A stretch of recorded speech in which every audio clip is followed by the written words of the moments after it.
1, 2, 3.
Hello, good morning. I would like to ask you for a little patience because we are still waiting for Professor Leptin, who's coming from the Ministry of Science and Higher Education. I think like 5 more minutes we need to wait, okay? Thank you.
Hello, good morning once again.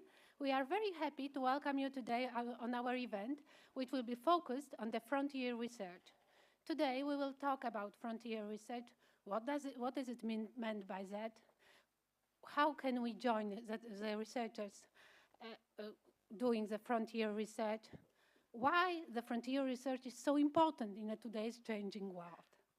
Now, I would like to ask Professor Marek Konarzewski, the president of the Polish Academy of Sciences, to welcome everyone and say a few words.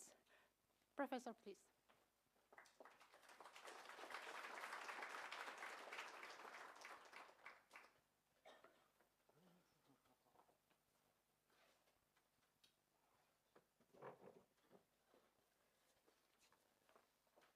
Good morning. Don't be afraid. I just have talking points here, not a very lengthy presentation. Welcome, everybody. Good morning again. And this is my distinct pleasure to welcome two outstanding guests. First and foremost, President Maria Leptin, President of the European Research Council. Maria, we are very happy to have you with us. Thank you for coming. And on the same note, Mr. Minister, welcome to Polish Academy of Sciences. Thank you very much for being with us, and I'm confident we will have a very, very fruitful discussion. Ladies and gentlemen, the key question that gathered us this morning is how can we boost our success in ERC competitions? Well, the simple answer is we need to file more and better applications. If you agree with that, then I think we can conclude and move forward to the coffee break. But of course, the answer is not that simple. There are many, many more critical parts of this very legitimate question. What should we do to increase our success rate? Let me remind you, in the last round, we peaked at 7%, and now it's, am I right, a little bit less? But still, this is far below our expectations. So we need to do more, and this is the question that gathered us this morning. So how to tackle this question? First and foremost, this is the question to ERC itself. Yes. Widening policy at the ERC, is it possible? Can we somehow think about ERC as the driver of a positive change of the science quality in this part of the world, particularly in the widening countries like Poland?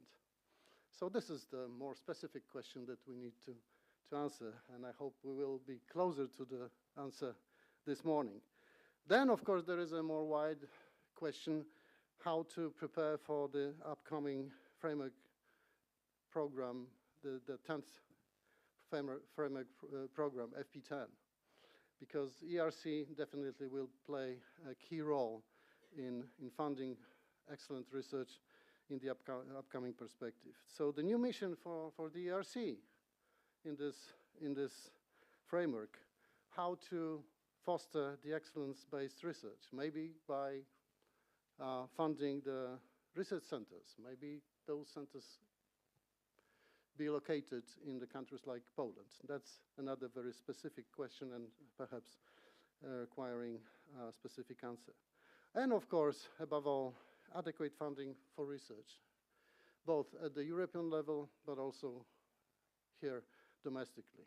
We are very far from what should be considered as even adequate. Let me remind you, we're still oscillating around 1% GDP in Poland, which is well below the European average. And this is the main question. And this question, of course, is, as always, Mr. Minister is the right person to ask this question. I don't need the answer at that moment. We would be happy to have a reply. Oh, yes, next year there will be 2%, let's say. But, you know, this is rather unlikely. But still, we should at least set the stage and set the path towards this 2% GDP for science. And this is something absolutely critical for Poland, but also for our community. And last but not least, you are hosted at the Polish Academy of Sciences, and we are a relatively small institution. Let me remind you, just roughly a little bit over 4,000 researchers are employed at the Institutes of Polish Academy of Sciences. This is, altogether, this is, let's say, mid-sized university in Poland. But if you consider the proportion of ERC grants awarded to the institutes, this is disproportionate. This is roughly 1/3 of all ERC grants awarded to Poland. So a very small institution, in a sense, collects the bulk of the success, which shows, let's say, and demonstrates the excellence of the researchers working at the Institutes of Polish Academy of Sciences. Can we do better? That's for sure. And this is yet another question to be answered today. So we have several questions, and I'm confident that if not fully answered today, then at least we'll be on the path to find a good answers, and first and foremost, implement them into a real work. With that, let me welcome you again, and I'm absolutely confident that we'll have a wonderful day with a very fruitful discussions. Thank you very much.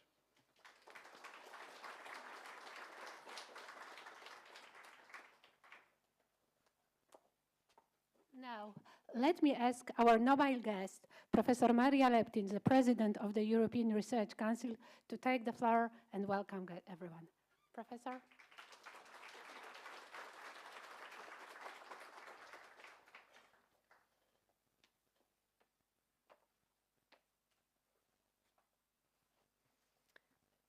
Dear Professor Konarzewski, Marek, where are you? There, right. Vice Minister Szczepski, Leszek, ladies and gentlemen, it's great to be here in Warsaw again today. It's not my first visit, it's my first visit in this function and with such a wonderful audience. Before I speak about the topic of our conference, let me express my sympathy for those affected by the floods in your country, actually some in southern Germany as well. These things happen so frequently now, yet every time they cause misery, and our sympathy is for sure with those affected. I'll speak today about the role of the ERC in the European research system and how to strengthen excellence at the national level here. I know that there are many of you who feel that researchers based in Poland and also at the Polish Academy of Sciences don't get their fair share of ERC grants. And Marek just said I would present solutions. I'm not so sure, but we must work at solutions together. But I'll address that. I think Poland now faces a clear choice. Over the past several decades, Poland has emerged as a standout economic performer. The question is, how can Poland continue the success in a world of increasing potential and geopolitical uncertainty?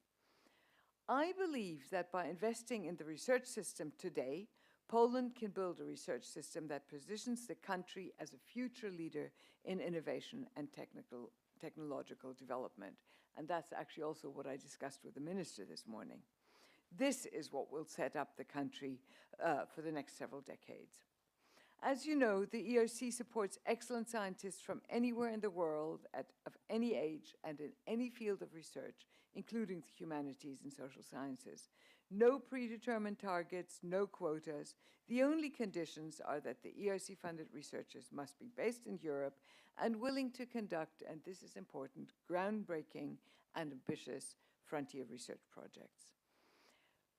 Frontier research, basic research, is research that pushes the limits of our understanding. It's typically driven by scientific curiosity and the desire to explore unanswered questions.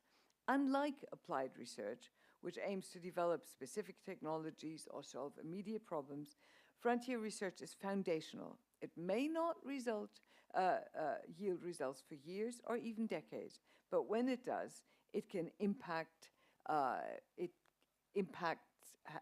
can be transformative.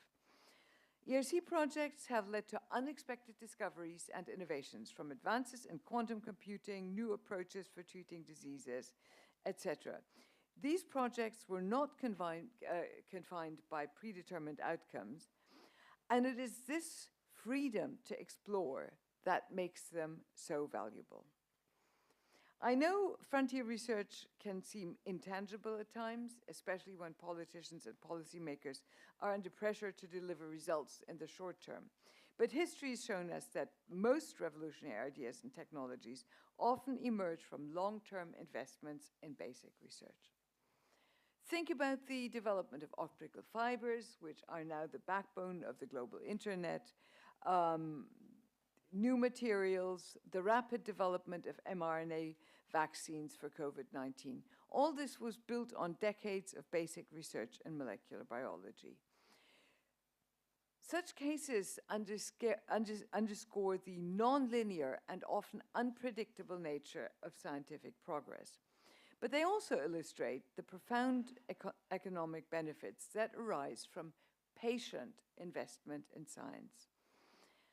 And because of past investment, we are constantly able to reap the benefits of frontier research in the past. A great example of this is the winner of the European Patent Office's 2024 Inventor of the Year Award, which was a Polish scientist, Olga Malinkiewicz.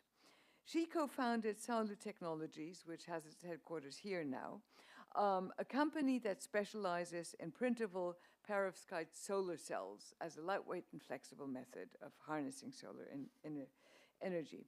She now supervises a team of 60 scientists and engineers as they unlock new avenues for solar cell production. And the firm has signed licenses with industry leaders, including Sweden's Skanska, to sell and distribute their solution. An important fact is that she was inspired to work on this through a breakthrough achieved in 2012 by Henry Snaith, an ERC grantee at the University of Oxford. So once again, you know, it takes time, fundamental research, and then it has this major impact from which everyone can benefit. Examples like this and many others are why one of my major aims as the president of the ERC has been to fight for sufficient funding for frontier research. Fortunately, in recent months, it seems that the political leadership in Brussels has come to recognize this key role of frontier research.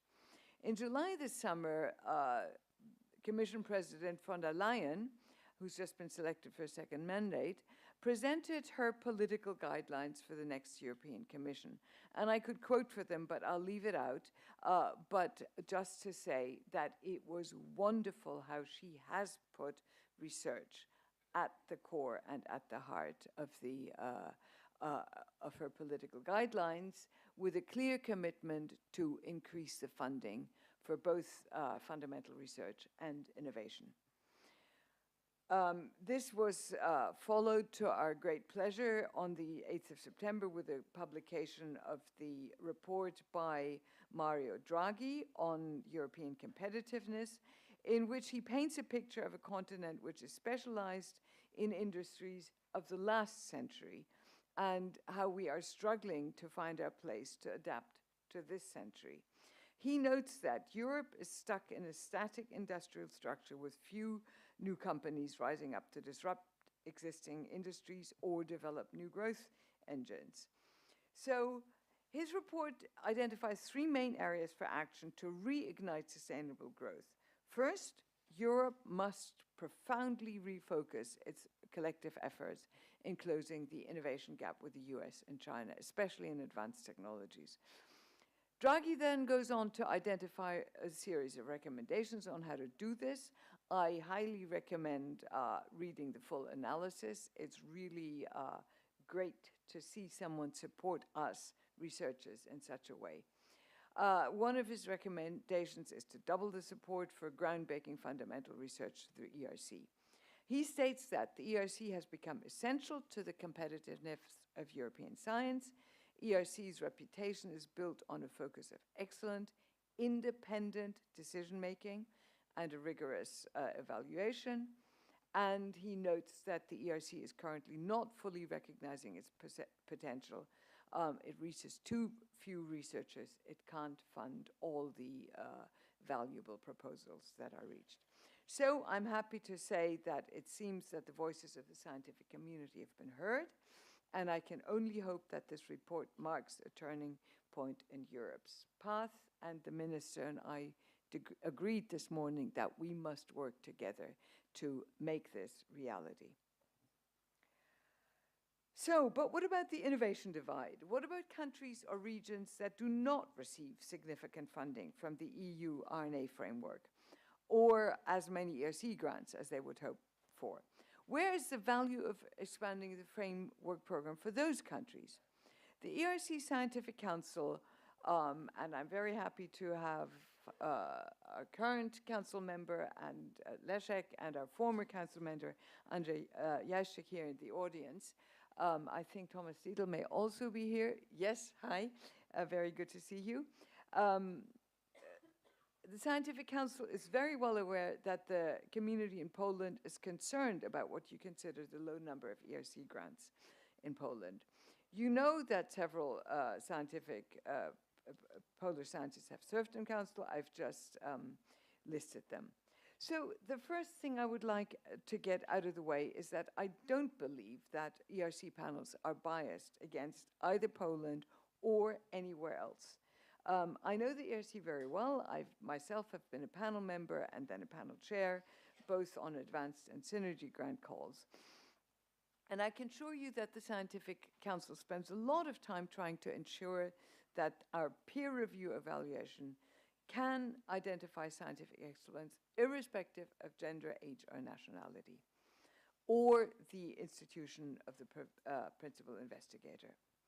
The latest changes we made to our forms and evaluation processes from this year's calls on also had this goal in mind. We've always been clear that we want to focus on the quality of the proposals and not on the reputation of the applicants or their host institutions. And I really stress that in my panel briefings. I hope that you also appreciate the arrangements we've put in place to encourage more applicants from countries with lower participation. These include the ERC mentoring scheme and the visiting fellowship scheme, in which Poland didn't participate over the past few years, but I've been reassured this morning that re-participation is on the books. So I will be very glad to see Poland come back for that. You may also have seen that we've allocated 1.8 million euros this year, from 2025 on, to support for the ERC national contact points. And again, we're hoping that that we will strengthen national and local support to potential ERC applicants. That's actually what the national contact points wanted, and will support them. The ERC has awarded 78 grants to researchers based in Poland at 26 different institutions. And the success rate of researchers has increased from about 2% in the 7th framework program to 7% now. I hear from our Polish colleagues that they don't consider this sufficient. And of course, the talent here suggests that it isn't sufficient. It should grow further, and we must work together to make that happen. If we don't select against, or if we try to avoid all bias, if there's talent here, what's going on with widening participation? In 2022, the European Court of Auditors issued its special report on widening participation. They concluded that the crucial factor determining a country's performance is its own national R&I investment and its own national reforms. Remember, the framework programs represent only 10% of the total public spending on research and innovation in the EU. So it's clear that funding coming from the EU cannot replace national funding. Poland, like other countries, is at a critical juncture. By investing in the research system today, the country can build a research system that positions it as a future leader in innovation and technological development. But this requires patience and a willingness to invest in projects that may not yield immediate returns. We must recognize that those countries that now enjoy good conditions for research and innovation do so only because of wise investment over the past. That's why developing a strong science base cannot be the project of a single minister or a single ministry. There must be buy-in across all government and in the long term by the scientific community. So it's good news that from 2014 to 2022, Poland has steadily increased its investment from research from less than 4 billion euros to more than 9 billion euros. But I want to give you some idea of the challenge and the level of competition. Let's take Switzerland. We all agree that Switzerland does extremely well in science, and in fact, researchers based there have consistently achieved the highest success rates in the ERC calls. In 2021, Switzerland, with a population of less than 9 million, spent 23 billion euros on R&D. In the same year, all of the 15 widening countries combined spent 30 billion, so hardly any more, although it's 15 countries, including 8 billion by Poland. So one can begin to see how Switzerland manages to fund world-class institutions, including the ETH in Zurich and the EPFL in Lausanne, and how these institutions can afford the best salaries, the best equipment, the best facilities, and how they can attract some of the best researchers from around Europe and the world. Belgium, Netherlands, Sweden, none of which are large countries, all spent around 20 billion in R&D in 2021. That's one important comparison. To give another perspective, the number of ERC grants received by researchers based in a given country correlates most closely with the number of highly cited scientific publications which authors in that country have produced. This would be expected from a funding instrument that awards on the basis of scientific excellence. Now, if we look at Poland, we can see that around 6% of scientific publications are in the top 10% against a EU average of 9% and top performing countries like Netherlands with 14, Denmark with 12, and Switzerland with 13%. So there's a correlation, which means that the country itself needs to lift itself up in order to compete. And Poland has some way to go, but it's good to see the will to go that way. Even so, is this a depressing conclusion? Am I saying that Poland will have to wait years and years, and even decades, before benefiting from its research investment? Definitely not. The channels by which national research efforts feed into the economy or make an impact, as the lingo is in some places, are many and diverse. It's not just about occasional scientific research.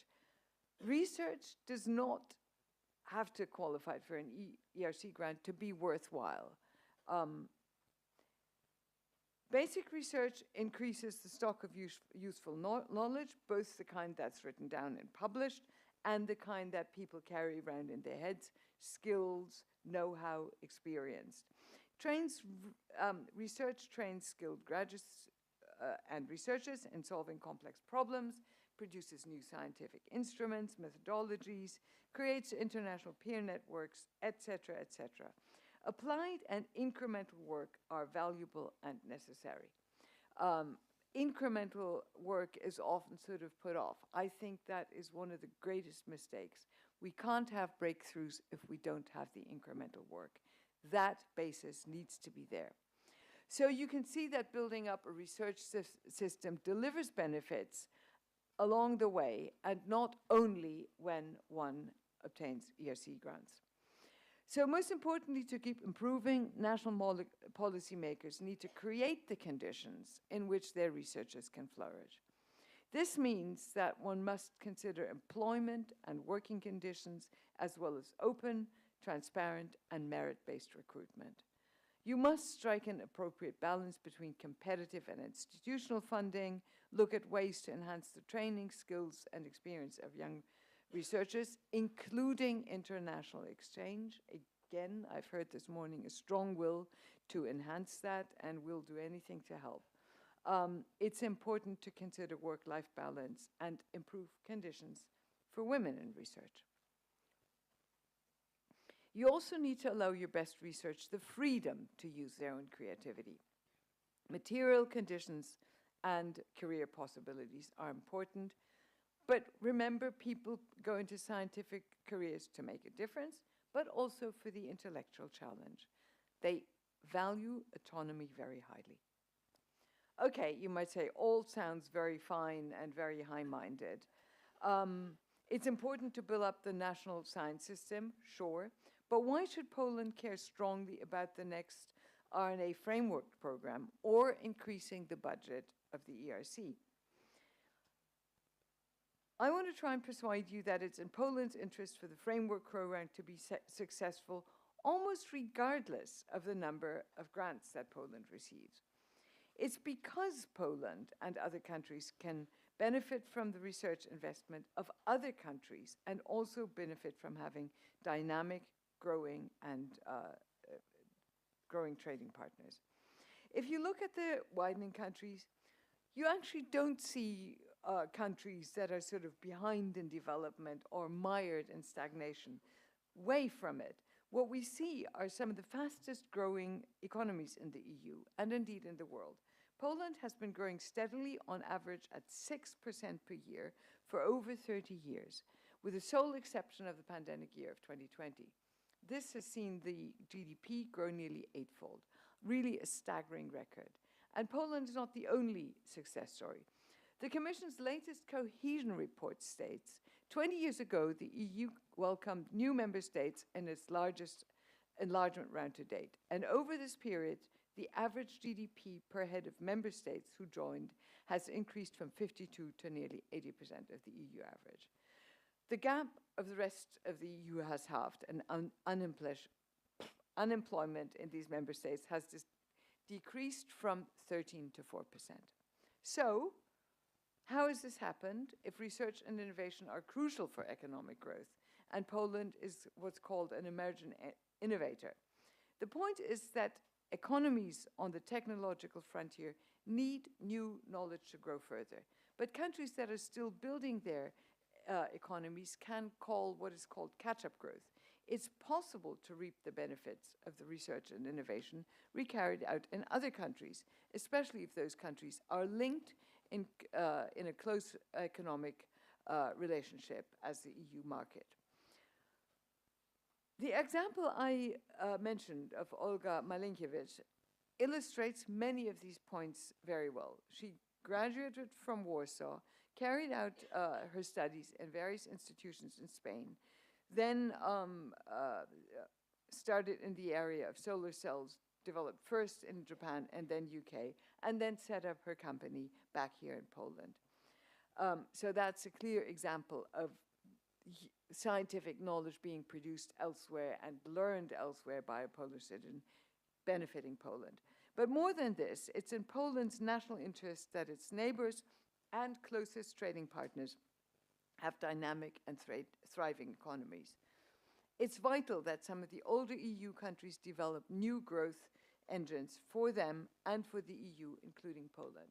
Another example, take Delft University of Technology in the Netherlands, which is currently the #1 institution in the world for quantum computing. And actually, Netherlands have just invested massively to expand that campus.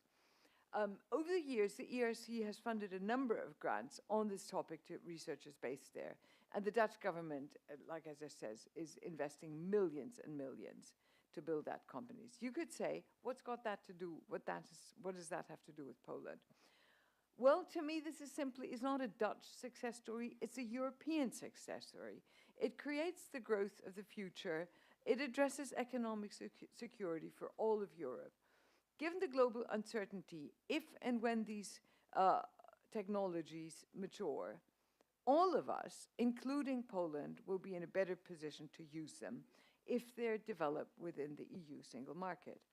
Otherwise, you may be dependent on technologies coming out of China or out of San Francisco, with no guarantee of their availability. So we all depend on Europe funding science, even if we don't directly get our own grants to do that.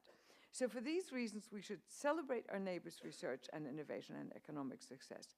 These are the conditions for our future success and growth. As Draghi makes clear, it's only by acting together that the EU and its member states can hope to compete with superpowers like China and the US. So some of you might be thinking, if this is true, then do we really need to do our own research and innovation in Poland? My answer to that, as you may expect, is yes, of course. Aside from the benefits I've described above, like training, talent for industry, for the future, etc., you have to consider how it's possible to capture the benefits of research and innovation carried out elsewhere. In the economic literature, they talk about a country needing, quote, absorptive capacity. What that means plainly is that you need a community that hears about new ideas from abroad and that can understand them and put them to use. And that's precisely your research community. So, to conclude, I agree with Mario Draghi and others that the current European model is struggling and that competition from China and the US presents Europe with an existential challenge. Indeed, the ERC Scientific Council made the same point in our statement on the next EU framework program. We also agree with Draghi and others that support for groundbreaking fundamental research is one of the key tools we have in our locker to help address this challenge. It's therefore vital that both at the EU and at national levels, we provide support for research and innovation in a balanced way. We need to think very hard about making sure we have the right balance between funding short-term economic development and long-term economic growth, which needs blue sky open research now. Poland's dynamic growing economy is already helping to drive the EU economy, and I have no doubt that sooner than many think, more and more of Poland's scientists and entrepreneurs will also be helping to drive Europe's production frontier. We know that Europe has the talent to be world-leading in science and technology. The research community in Europe stands ready and able to make huge contributions to achieving Europe's ambitions and addressing Europe's challenges. What we're asking for are the means and the mechanisms to reach those goals. And let's do that together. Thank you.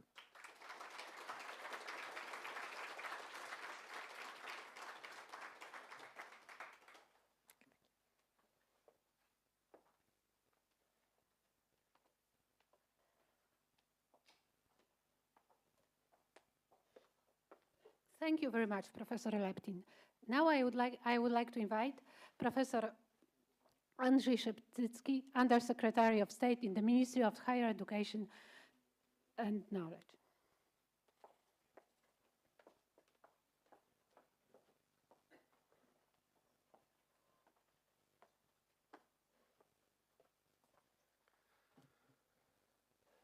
Dear ladies and gentlemen, it's a pleasure to be here with you for this conference on focus on frontier research with the ERC, organized by the Polish Academy of Sciences.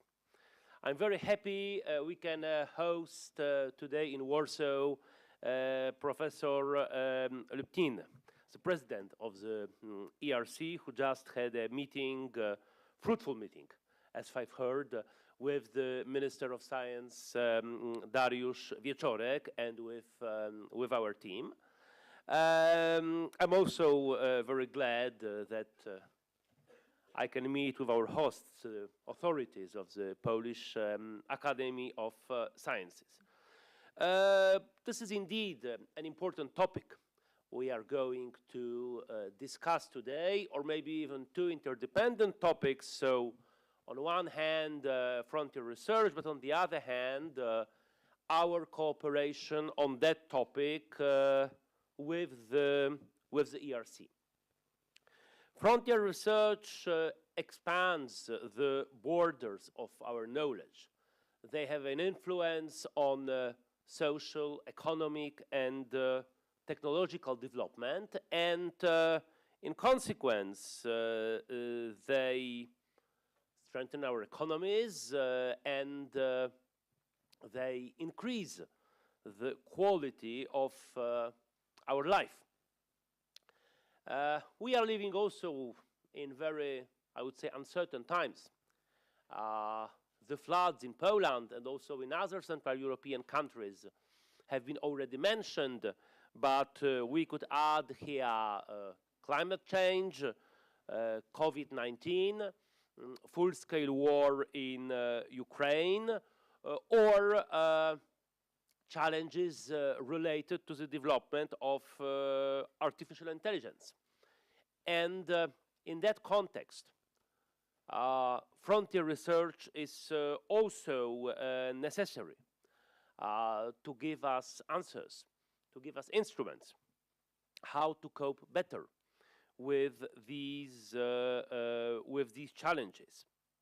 Frontier research, therefore, helps us to understand sometimes very complex issue, but it also helps us, scientists, scholars, to make our research more understandable by the society.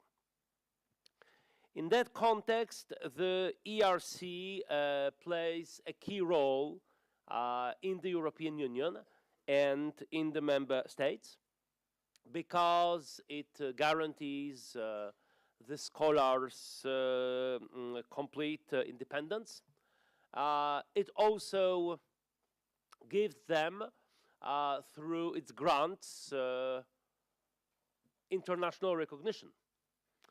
What can be better for a European scholar than to get an ERC grant?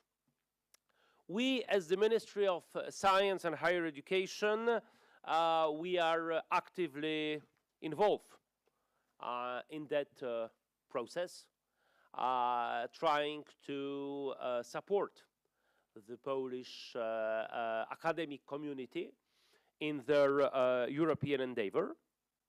And I hope the visit of Professor Leptin in Warsaw and also our today's meeting will help us to better understand what we can do, what we shall do at each level. Research institutes, Polish Academy of Science, Ministry, and finally at the level of ERC, at the level of European Union, what we should do so that our research can be even more excellent. Thank you very much.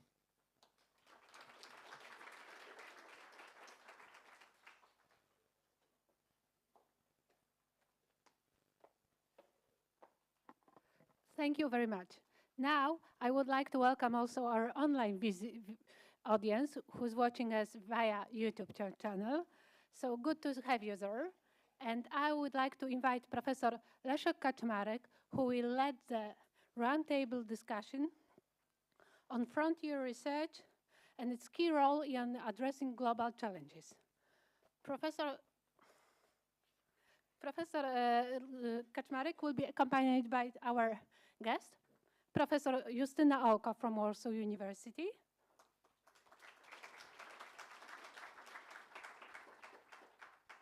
Professor Andrzej Szeptycki, the Undersecretary of State in the Ministry of Science and Higher Education,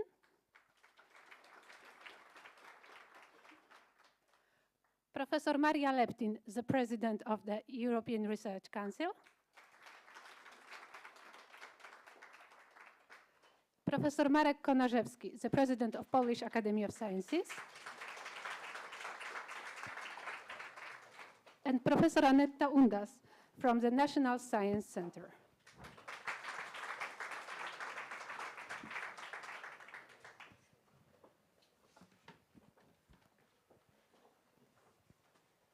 Okay.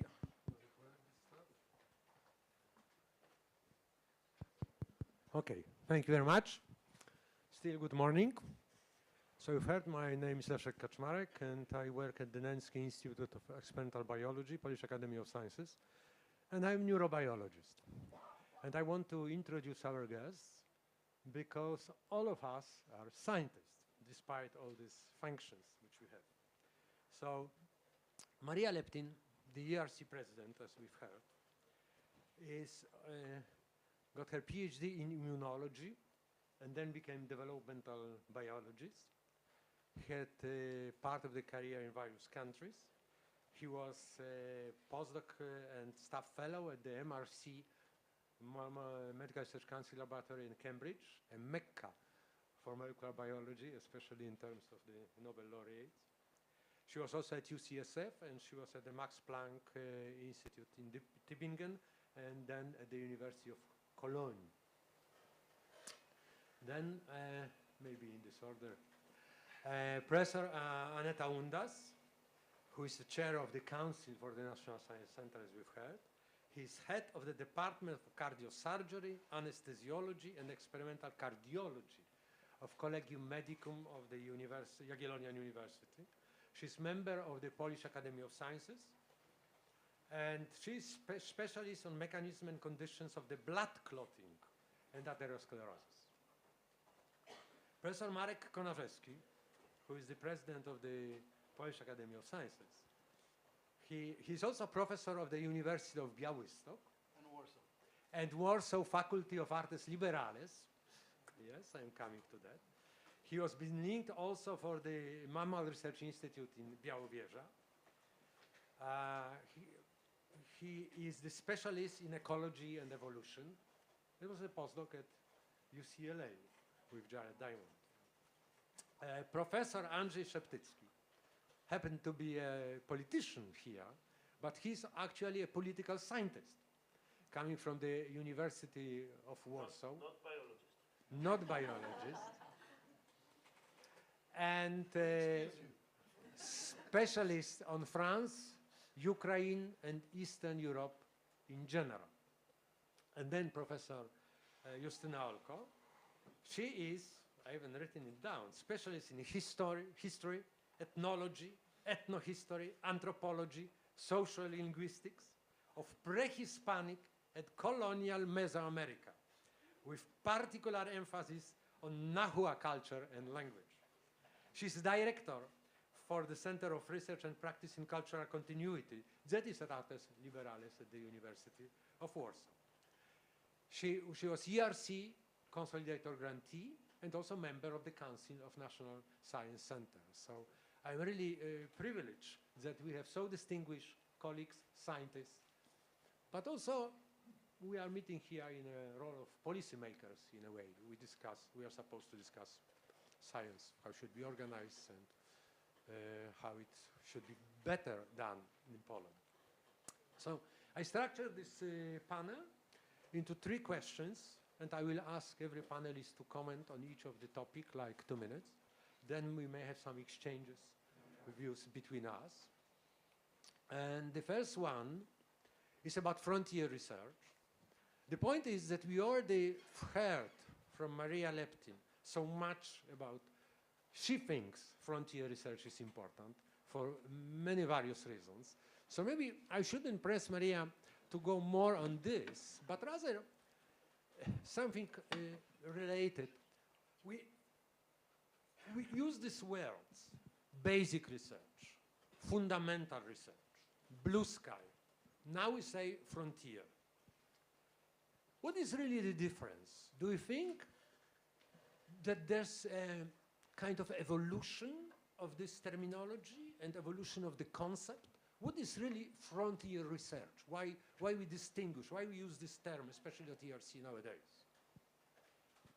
Well, first of all, I want to get back to what you first said and say that I'm very happy that we have, you know, in English, science, that term is different from my own language, Wissenschaft, or other languages, which include the social sciences and the humanities. So I'm extremely pleased we have a non-natural scientist here.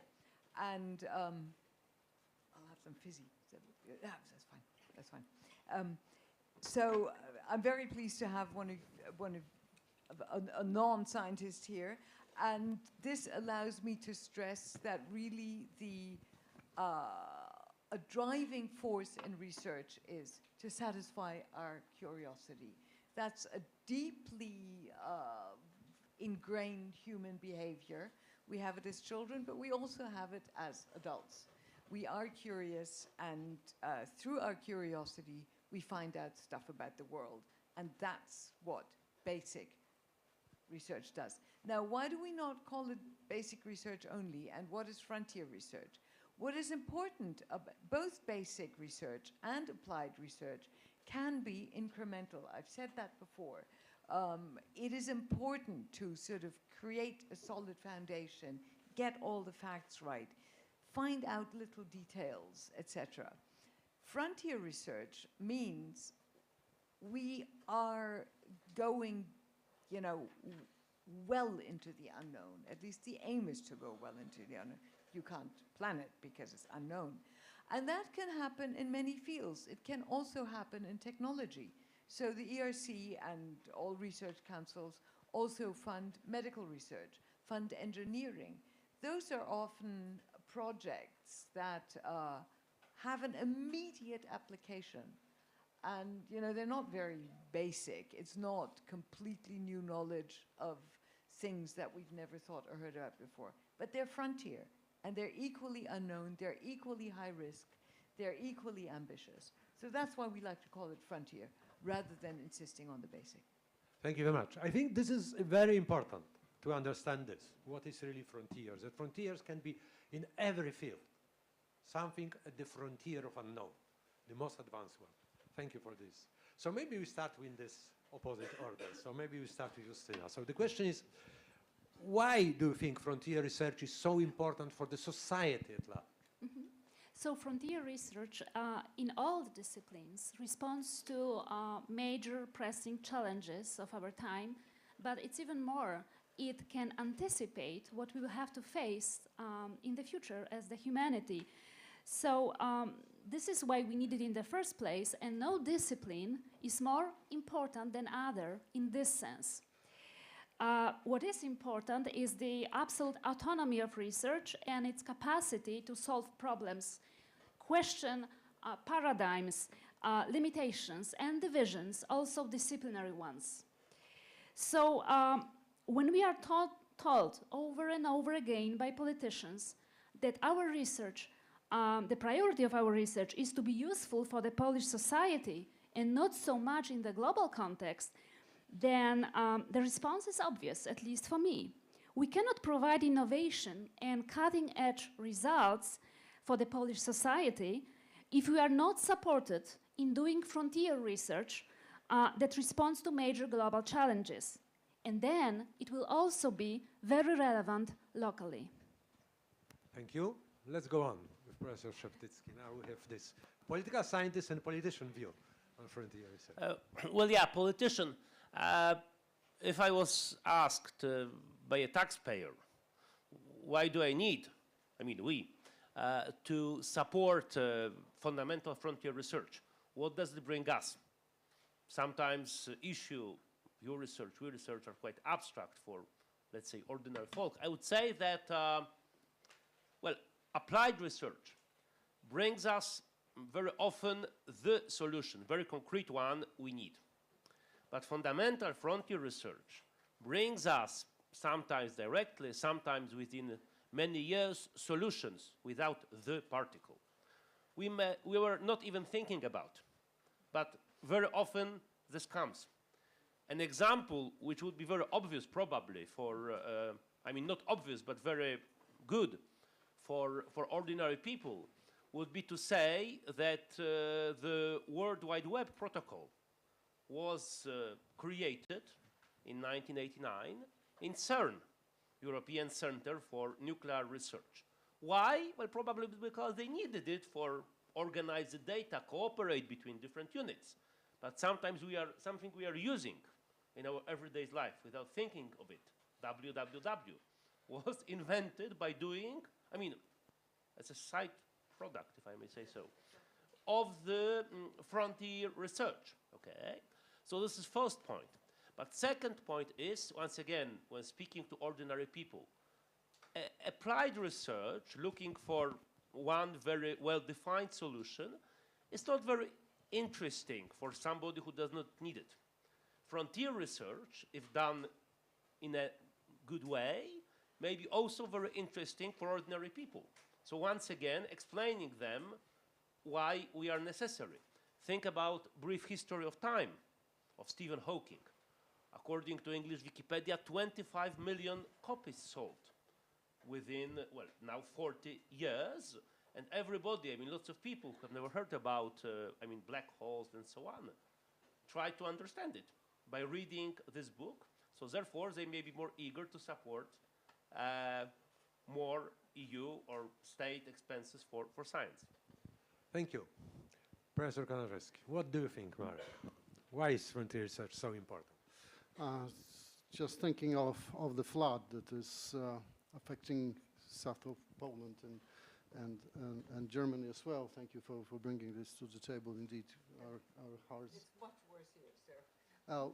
Yes, it is. It is really a great tragic. But I'm mentioning this because we were, as a scientist, alarming that the rising threat of such phenomena is just a simple consequence of global warming, which is by itself a scientific problem. But also on practical side, we were recommending as a community many times. Also, those recommendations came from our academy to the decision makers, what to do to prevent flooding. And it was in vain. Why? Because there is still very little perception of science as something that is more than just a decoration for some decision making, in a sense that if the decision makers don't agree with science, then fine, just ignore it. So let's take this example, and I'm still hoping to meet the Prime Minister in a few days because of the problem we have with Polish Academy of Sciences, a new law that is, by the way, existential threat to our academy. But one of the points that I bring to the table is yes, our voice is really, really something that can be informative for policy making, and this is something that is still very missing in Poland. So we are talking about the curiosity-driven science. This is obvious for us here. We know that this science must be converted at some point to very practical measures. With us, there are many people that do it in a very effective way. I'm just spotting Piotr Sankowski, by the way, 4-time ERC grantee. And this is a good example. How can you move from basic science to something that is applied in AI in this case? So yes, we know how to do it, but we still don't know how to persuade the decision makers that we are so important. And if we persuade them, then the money comes. So that's the sequence. We don't need, or this will be very futile just to ask for money. We have to demonstrate that we are really a part of the system. And if we persuade it, then I think the funding will be there as well. Thank you. Okay. Frontier research for the society. I truly believe that basic research can help solve some really real-life problems, obviously in the long-term perspective. So, for instance, how we can travel faster and safer, and also how to, for instance, cure life-threatening or disabling diseases. And the best example, well-known, is the history of the Pfizer vaccine design for therapy of patients with cancer. And then very nicely the project was repurposed just to produce the vaccine against COVID-19. So this was a very good example of power of science, basic science. And in my opinion, a few years ago, most of our society appreciated the efforts of scientists to cure this disease. So even if we are thinking about basic science as something curiosity-driven with very distant purpose in the long perspective, still we can foresee the benefits from science. And we should show this to make the science more visible, the benefits from science more visible also in Poland like in other countries. Thank you very much. I have kind of a comment on this. What struck me is that in a way, and this is kind of provocative to our panelists, maybe we are too defensive in this case. We are saying, oh, frontier research is good because it will bring the benefit for the society, maybe on a longer term. But then we've heard also here that there are different issues. Like satisfying curiosity is important by itself. You know, I'm originally trained as a molecular biologist at the University of Warsaw a long time ago. But then when I joined in 1986, I joined the laboratory of rat behavior, okay? So I'm also a behaviorist, studying animal behavior, rodent behavior. And one thing what you do with the rat and then mice most often now, you see that those animals, they have this exploratory behavior. You put them into new environment and they will sniff around, whisker around, they will look around what's going on. Humans are far more curious and far more into exploratory behavior than animals. So this is what was mentioned by Professor Szeptycki in a way, is satisfying some of the most natural, the most important traits of us being humans as part of the animal kingdom in a way. And also, going global is very important in whatever we do.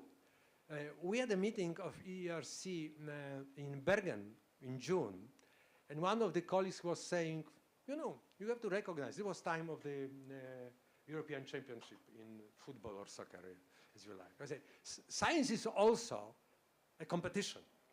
So this is also a natural need of human beings. So what do you think? Maybe we should also talking more about those values, not only just, yes, how useful we are. I think the regular people reading the brief history of time, they appreciate this, just knowing things. We have this fantastic example of the science festival that started here in Warsaw. It's all over. We have Brain Awareness Week.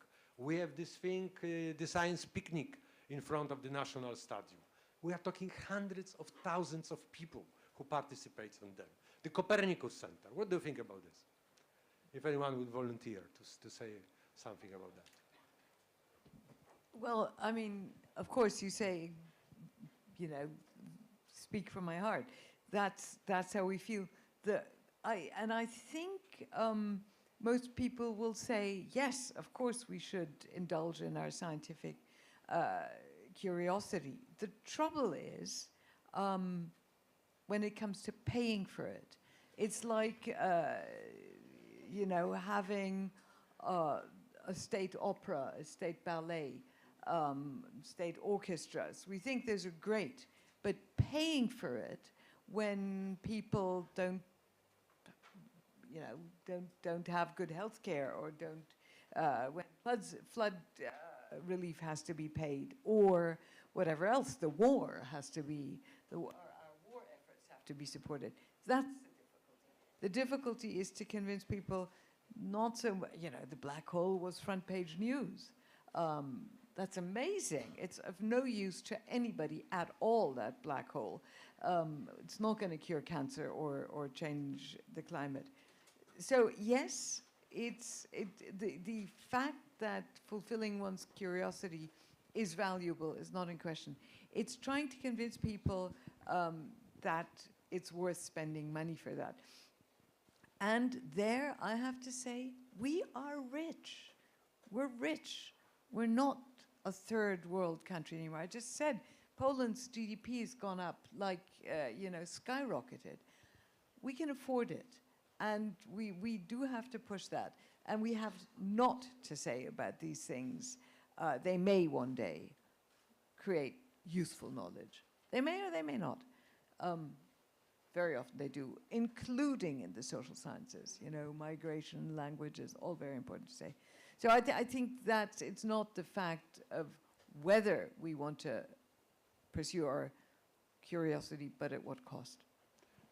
Marek? That's the vital thing. Probably as you do, I'm often asked what I do for the living, and my simple answer is I do curiosity-driven science. And then a simple response is, and you are paid for that? Come on. So that's something that, yeah. So this is something that is absolutely critical, particularly in Poland. We need to fight for people's mindset to accept this, that this is something worth to do and worth to fund. Otherwise, so that's yes, we have to change the culture of science perception. We know it, and we are far from a success. Otherwise, the budget of the National Research Center, by the way, director of the Research Center is with us. Thank you for coming. So unless we got at least up to 2 billion zlotys for the budget, we just forget about ERC grants. That's something that is absolutely critical. Let me remind you, almost a year ago, the Polish Academy of Sciences filed a statement in which we petitioned for the increase of the National Research Council funding up to, let's say, the level that would reach, let's say, 25% of the success rate. That would be something that would ease us from this shortage of money that we perpetually face, and then we will have more ERC grants, that's for sure.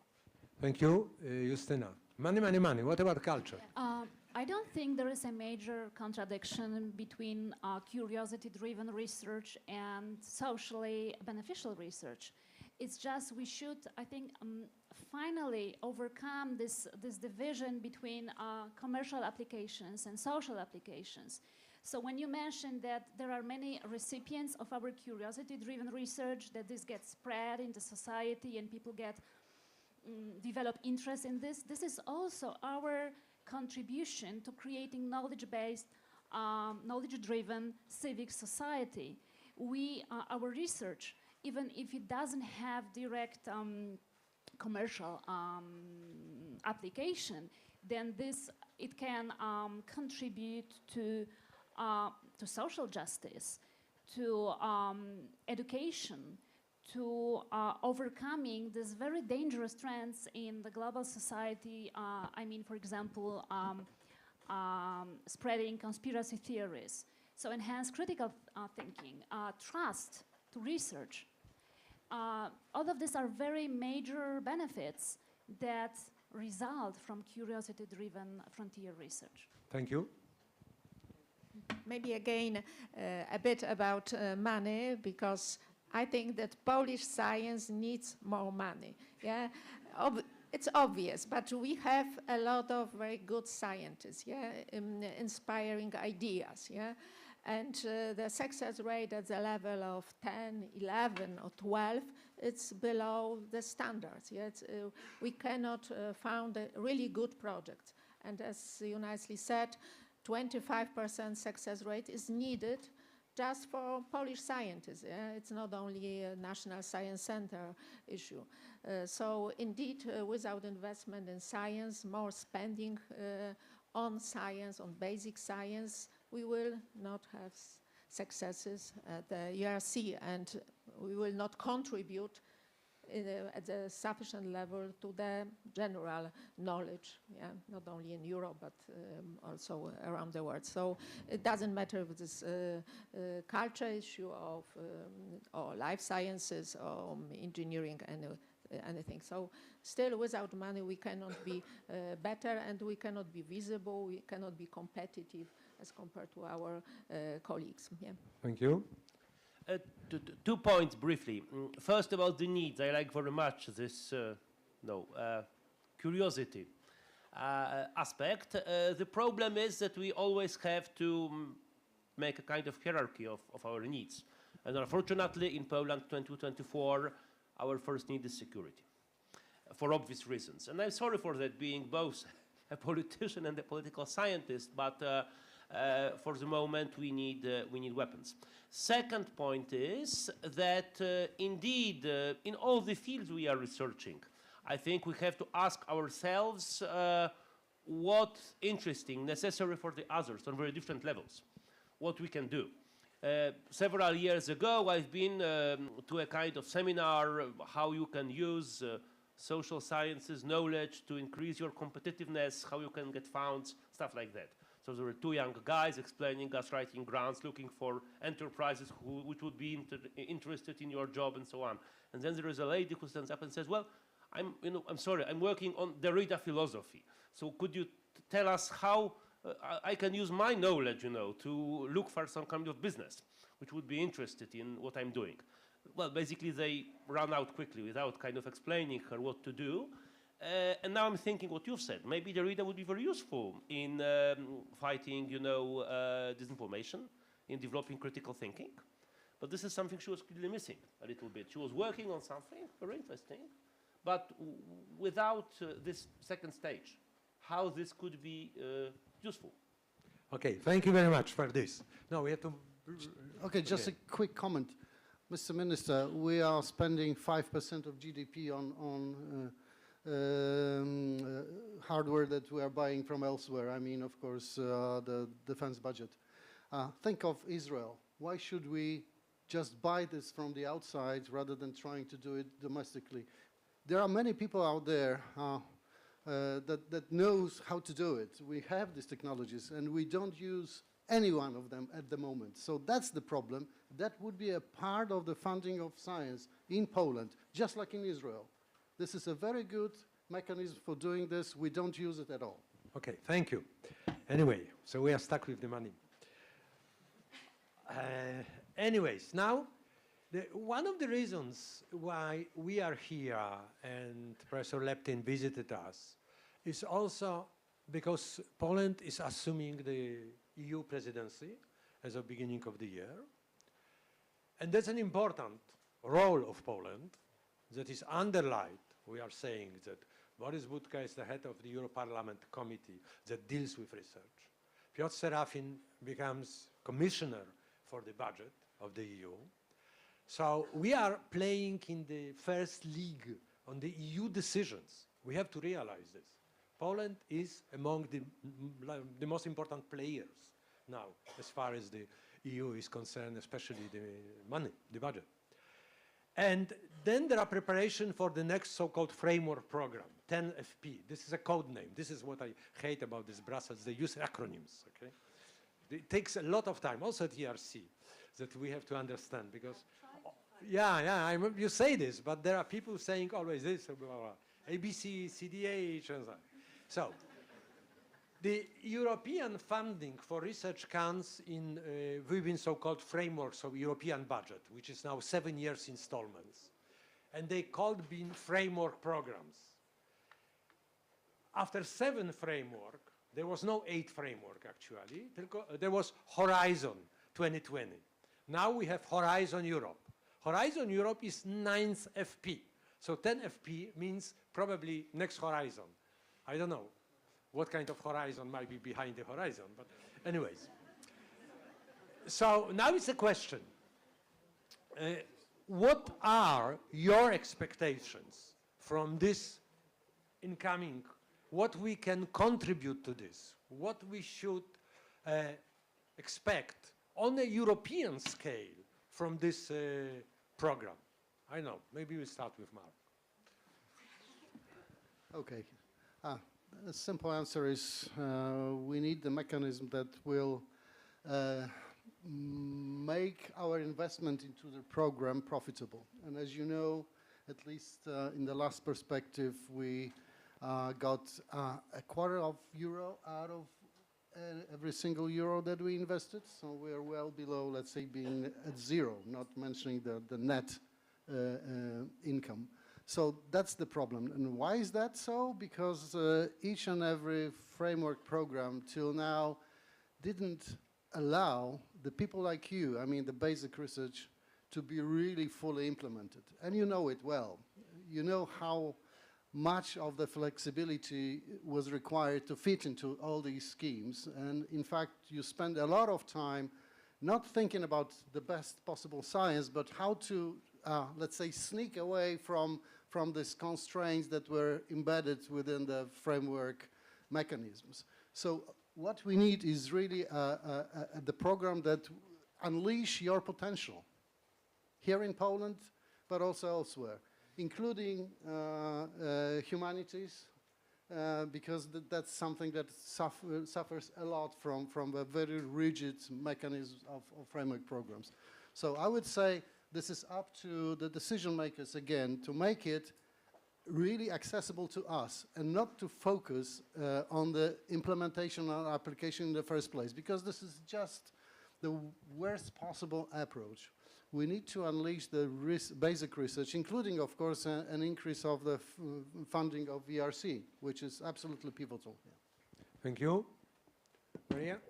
I'm glad you mentioned the European dimension, which people may be surprised to hear, because, of course, Europe has funded research for much longer than the ERC existed, decades before that. And everything that Europe pays for has to have an added European value. And that used to be defined as, you know, cooperations and having partners from networks across countries, and or working on programs now that are thought to be important. And the ERC has none of that. So what is the added value? I think it has a huge added value. And that was illustrated particularly starkly over the last few years when the UK and Switzerland were not part of Horizon Europe. They were not, Switzerland still isn't. We're hoping they'll come back, but UK is back now. Now, why did we fight to have UK and Switzerland back? And why did UK and Switzerland want to be back? Both countries had devised their own programs in which their own researchers were funded. So they had the money to pay their own researchers. And why do we care? Maybe it's good not to have UK and Switzerland there. Then there's less competition for the money, that is. And the rest of us have a better chance. No, A, that's not true, because they bring in money as well. But the most important point comes from the following fact. In fact, this was said by a biologist at the VIB, itself very competitive in Belgium, who said, the reason I like to apply for ERC grants is because it challenges me. I have to think harder, I have to be more creative, I have to come up with better ideas, I have to prepare the grant much better. I am better, I do better when I apply for an ERC grant. And when I win, I will have won in the Champions League. So it creates a European-wide benchmark that, of course, everybody who has won a grant here is proud of that, quite rightly. And, you know, it's totally normal to think of that in sports. We heard that scientists are competitive, of course. We want to be first. We want to discover a new thing. If somebody else has already discovered it, it's not a discovery. So I think that's the European dimension that is added. And it benefits the individual countries because it raises the level. And that needs to be supported from within the country. Thank you. But the question is also, does it well? Yeah, Marek was saying, no, it does not. So what do you think, Professor Szeptycki, maybe? Is it okay to continue like that, or we shall change something? Well, I would say that the basic principles, independence, transparency, bottom-up approach, this is something we are very happy with. Certainly, the increase of the ERC budget and basically the increase of the next framework program budget would be something we would all here appreciate. Also, the increase of the maximum size of the grants would be probably a good thing, because the costs are rising, so people are complaining that sometimes simply this is not enough what they can get. Speaking about some technicalities, With the COVID, you have introduced online meetings with the applicants, and some of them are complaining about the online format, saying they would like to come back to in-person interviews, because sometimes the connection is not good and you don't hear properly, and finally some people believe they didn't get the grant because of the Zoom meeting. So this is something you could consider.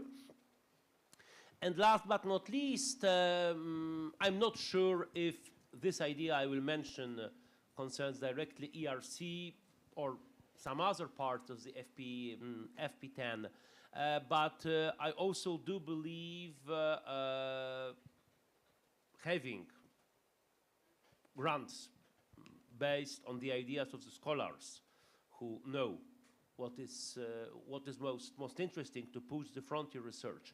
We also need, probably in these uncertain times, some instruments to cope more efficiently with what's important on a particular date. I mean, like with the COVID, we were able to successfully, quickly develop a response to look for the different types of vaccinations.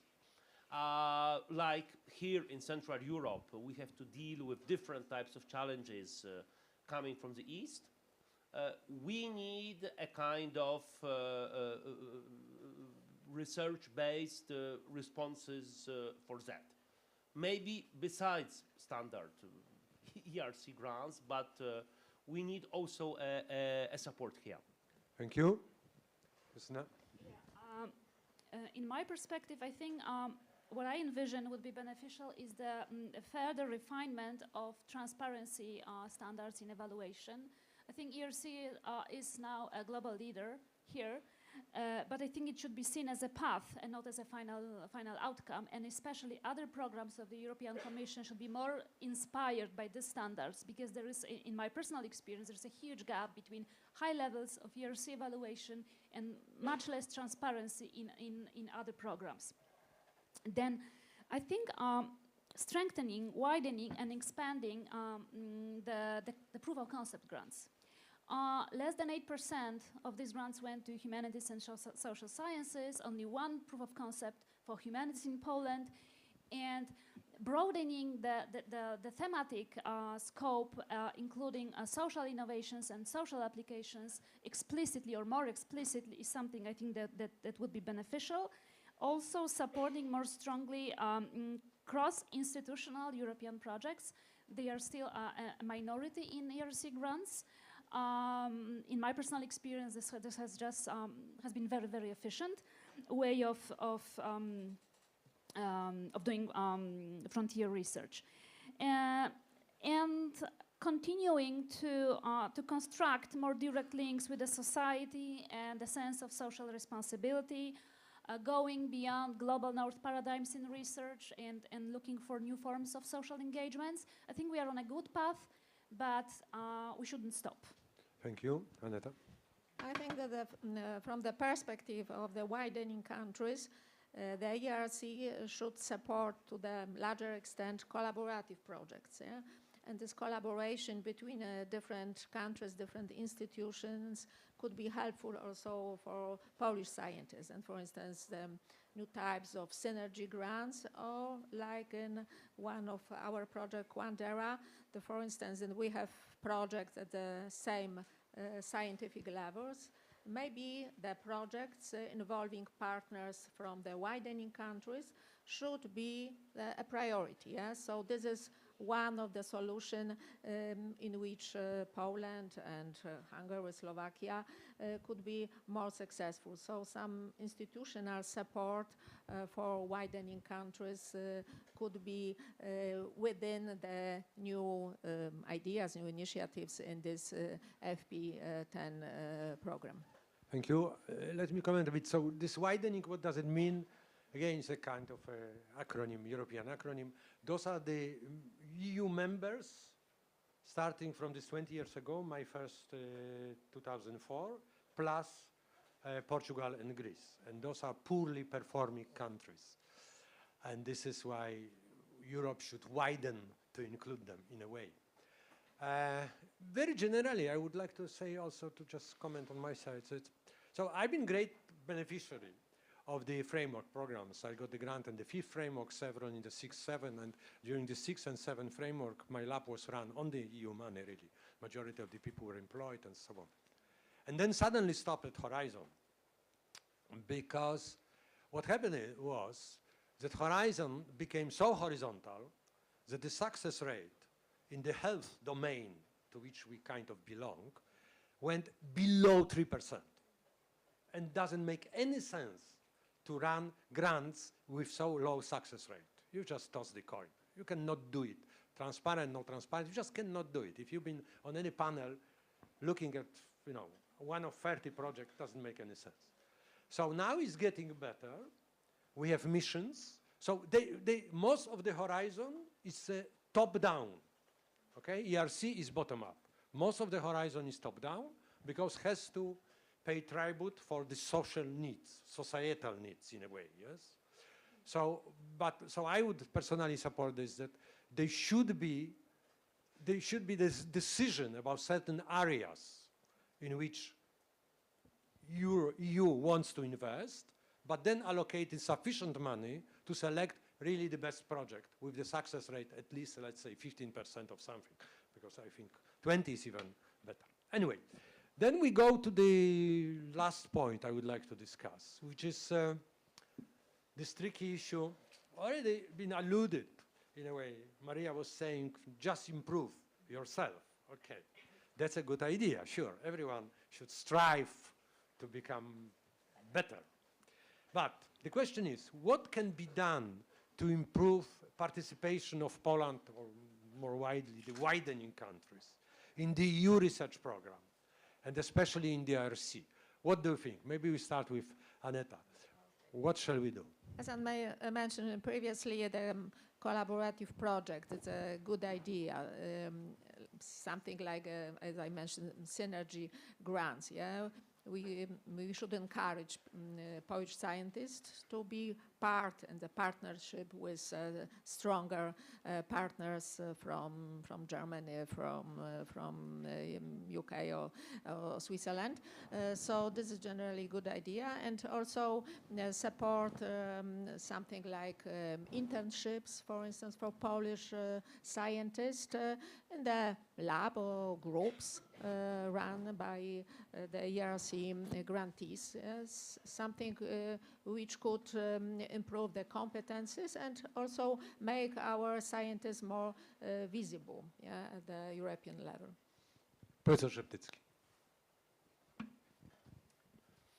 I would say we need efforts at each level, at the level of universities and research institutes, at the state level, and finally at the EU level. At the level of universities and research institutes, sometimes we are still lacking an adequate administrative support. I mean, I know how it looked like some years ago at the University of Warsaw. I know how much it changed, but I'm not sure if it changed all over the country. Like you were writing everything from the first page till the last one. That's not how it should like. You have an idea, but you need people who will help you to feel that. At the state level, different types of grants for grants. So supporting people who are writing grants, or something which I would call, we used to have such instrument, grants instead of grants. I mean, somebody who applied for ERC, who did not get the ERC but entered the second round, and instead could be receiving a state support. Finally, of course, at the EU level, we are very much interested by the widening, or maybe I've been briefed at the ministry. The term is not very politically correct, so maybe the instrument formerly known as widening. When speaking also about our needs, what is a problem? Sometimes, of course, at the EU level it's natural, but from the point of view of the state, it's somehow a problem. Is that ERC grantees can basically travel freely, choose the university, the institute they would like to realize their grant, anywhere in Europe. Of course, from the EU perspective, this is completely natural, but still for us, it's a sort of, well, brain drain or maybe brain circulation. I mean, we would prefer at the end, frankly, those scholars to stay in Poland. We are happy for them for having the ERC, but still, we would prefer them to stay here. Also, a more easy access for all the scholars, especially from the widening countries, to different type of advanced research infrastructure. This is something which is also of importance, I think. Thank you. Justyna? Yeah, so we've been having this discussion for more than 10 years now. And yeah, I can say that there is much more support now for grant proposal development than it used to be 10 years ago. And especially I would like to recognize the Office of Research Excellence, Biuro Doskonałości Naukowej of Polish Academy of Sciences. They helped me to get my second ERC grant. But I think we still need more support at the institutional level, sort of ERC mentoring, development of proposals. I think still there are gaps here. But the major challenge is a structural one, I would say. The lack of systemic and explicit support of research excellence in the overall research policy. I really want to emphasize this. This is how we feel. Many ERC grantees feel like that. So then all the hurdles linked to the project's implementation, we still do need more effective support at institutional levels. Then the challenge with research continuity between major grants. This is a really huge challenge. And we don't feel we have efficient support here. Obviously, the National Science Center is the institution that supports that, but it's constantly underfunded. And its role is not to replace ERC, but complement it in ways that provide continuity, that enhance the success rate with ERC, especially for early stage researchers, and not as a lifetime hub for experienced researchers who never take time and effort to apply for ERC. Other challenges. Thank you. Another challenge. Current evaluation in the disciplines, within disciplines, which hinders frontier research. So there are no tangible benefits for frontier research teams and researchers, even if they are often institutional drivers of evaluation outcomes in their institutions. Instead, many teams hit glass ceiling and even decide to leave Poland, or at least consider this. Why? Because there is no enough institutional support, and there are just too many obstacles that make your life really difficult. So these are the obstacles that should be effectively addressed at the state level and also institutional level policy. Thank you. Marek? What can I say? For the government, yeah. Yeah, well, of course. I would like to bring to your attention the project of next evaluation that was prepared by Andrzej Jajszyk and his team, including Justyna. And the main point in this project is the National Research Center as an engine. We are talking institutional evaluation. Yes, I am talking about institution, I'm sorry, evaluation. But without this evaluation, we won't have ERC grantees. That's simple, yes? And of course, we won't have ERC grantees without an extra funding for National Research Center, because this gives the substrate of future ERC grants. Without this support, we won't have domestic grants. Without domestic grants, we won't have excellent publications. Without excellent publications, we won't have ERC grants at the end. So this is as simple as that. So all we want to do is to really push the politicians to increase funding of science, and in this sense I need your support to increase the funding of National Research Center in the first place, because this is the heart, the driving engine of the system. And with respect to widening, this is a little bit more tricky issue. This is more political, so this is into the hands of the minister. Maybe we should bring this to the table at the EU level. I know that this is a little bit awkward for ERC, so maybe that's the, let's say, the recipe for the success in the future. Thank you. Okay, now Maria, let's say first comment that you should really like it, because all these voices were, we have to work on ourselves in the first place. But then, the ball on your part, of course. So what ERC can do to help Poland and other widening countries? Well, let's be clear, that is not the role of the ERC. Now, having said that, of course, I want to help, but it is not the role of the ERC. And, you know, Leszek, we know each other from when I was EMBO director. Marta is also here, current vice president of the EMBO Council. We also, at EMBO, we also had excellence as the sole criterion for selection.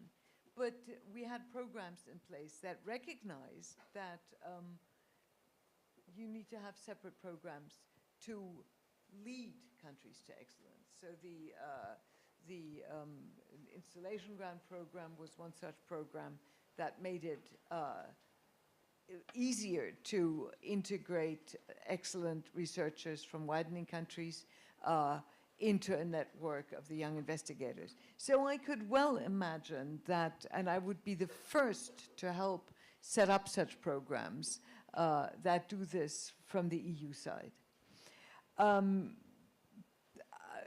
But I think Justina's passionate plea and the reflections we've heard from others do mean what is necessary is to enable the country to participate at the highest level, you know, to enable the country to participate at the Champions League level. And that needs both sides. So very explicitly, the career structure for young researchers, I think, is something you referred to that needs to be dealt with here and should be. We'll be happy to help wherever we can, but the function of the ERC, and I really think it's important not to dilute that, is to fund excellent science. So I'll be happy and also with you and your minister to discuss what else can be done in the framework program. Thank you. I was just mentioning when we had a meeting with the minister today morning, last week, together with Maria, we were on a special meeting organized by EMBO members in Italy, and they have disastrous support for research in terms of grant agencies and so on, really. But one of the leaders of this community in Italy is Roberto Di Lauro. And in an interview, he said something which I think is very interesting. He said, okay, excellence, but we have always looked into two major kinds of excellence. Excellence that does exist as of now, or excellence to be.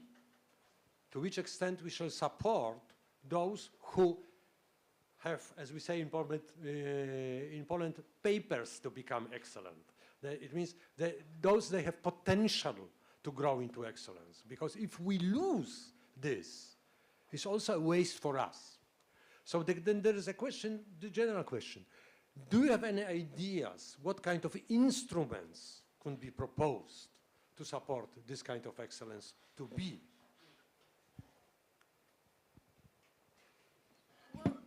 Remember the program at EMBO that I just referred to, the installation grants, it relied on an agreement between the host country and EMBO. The host country had to contribute In the case of the installation grantees, 50,000 euros a year or something like that, I can't remember. So it has to be a partnership. It can't be just give, give, give, or you solve our problems. It has to be a joint solution. And so I could imagine that one would have programs where one would have grants for excellent applicants and make it a condition that the university creates a career track for them. You know, creates a tenured position with independence where they don't depend on senior researchers. I heard some applause against encrusted structures, you know? So that the country or the university or the institution has to participate. It has to be a partnership. Okay, so now the question to the minister, to the president, to the chair of the most prominent bodies dealing with this. Do you have any, could you respond to this? Can you envision, propose any program of this joint work, striving for excellence? So it's not, obviously, if the funding of the National Science Center is increased, hopefully it will be within maybe a few months, maybe in the near future. Obviously, a new course, a good idea. Obviously, we would like to work on bilateral, on multilateral collaborations, even within the lead agency procedure, yeah? Just to encourage early career investigators to participate in such programs and to exchange ideas with other colleagues, to collaborate with world-class labs and research groups. Obviously, everything is related to money. Yeah? So now it's not enough at the National Science Center to support even the currently well-known course, and now we are not able to invest more in something new. However, we hope that more money, more funds for Polish scientists, new projects could be started, or even we may support the currently present projects, like Sonatina, for instance, is a project in which a young investigator may go to another lab and to learn something at the world-class scientist center. So I think that if the spending for research in Poland is higher, the new initiatives are really to be considered. Thank you. Marek? It's a laudable task, and of course we won't solve it right now, but this is not all about money. This is more about the structure of institutions, including here in Poland.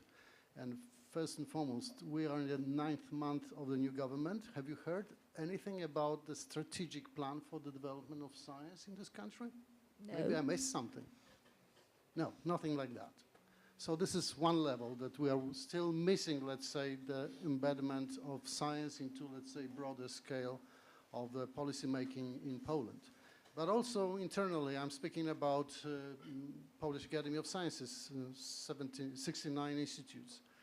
Some of them, the excellent ones, are really embedded in the, let's say, international community. They have international boards, they do the science at the highest level. But there are also a number of institutes that are, let's say, underperforming. I have no mechanism for improving it. And unfortunately, the new law on academy petrifies this system. So that's a threat to the quality of science within Poland, within Polish Academy of Science. And I'm talking to the directors. There are a few directors here of the institutes. You are doing the service to the academy. I'm sorry, as a community of directors, because the solutions that you provide to the ministry really hurts the science as such in Poland. So I'm sorry to use this opportunity to voice it, but unless we change our system to be more pro-quality, we won't win more ERC grants. That's for sure. And this is something that is cost-free. We have to change the institutions in the first place. Okay, so now to Mr. Minister, really. Well, I wouldn't like to this seminar with the participation of Professor Leptin to turn into a discussion on, let's say, internal issues related to the proposal of law on the Polish Academy of Sciences. We are talking on that quite regularly. I mean, it's not the first time we are meeting on that. Okay. But coming back to your question. First, I think what's important to note when you look at Polish participation in the ERC grants, is that about half of these grants, these were the ERC starting grants. What we see, I mean, that's how I interpret it, is that even after the 30 years of transformation, we are still, as the community of scholars, we are still in the process of transformation, and simply statistically younger generation is better prepared to be actively engaged in international projects, in doing European quality research. So this is a good, I think, a good sign, and we need to support it. This is the first point. Second point is, and here I am very grateful to Professor Konarzewski, it's not only about money, certainly. Third point is that, yes, we are working on some kind of strategic issues. I'm responsible for international cooperation at the ministry, as you know, and we've launched at the beginning of the year under the NAVA, National Agency for Academic Exchange. We've launched a special group which is preparing the strategy of internationalization of Polish higher education and science. So at least one strategic document is being prepared. We have also been working on some other documents like how to make the promotion of Polish science more successful, more effective. It's a sort of side dish, but still it may be also useful. And last remark, I think when speaking about instruments of excellency, we are having at least two such instruments which can be of use. One at the country level, the other one on the EU level. At the country level, we have the EDUPS, the research universities. Okay. So just to explain, we have in Poland more than 300 higher education institutions, and only some of them have been recognized as truly research universities. You have then more opportunities, more money, and so on. And the other instruments are the European universities, which is also a potentially very prospective idea, not forming ad hoc coalitions for realizing one single grant, but bringing together 5, 10 universities from different European countries to cooperate on a more long-scale time perspective to launch common studies program or to launch common research programs. Okay, thank you very much. The time is up, really. So thank you very much for the participation. I think it was kind of lively discussion and exchange of ideas. We always have this tendency to speak from the, as we say in Poland, from the side we sit on. And this is always in our background. I hope that you like this. I hope that we all learn something. I guess could be somewhat inspiring. The panelists are staying with us for the lunch, so there is still plenty of opportunity to discuss. Thank you again.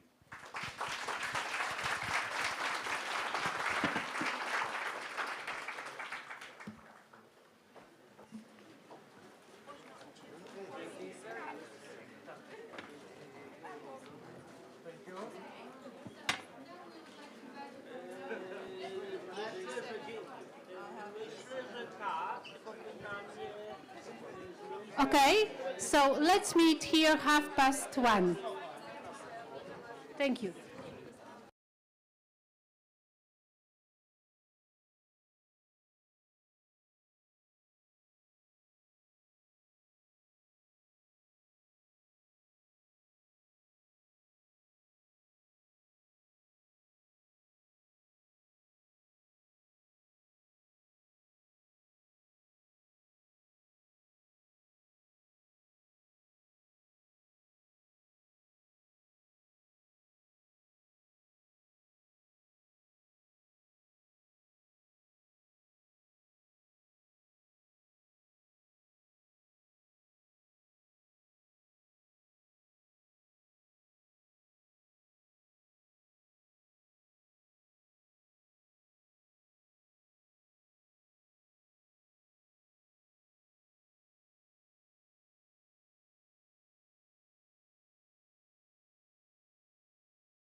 Good afternoon. It's good to see you again after the lunch break.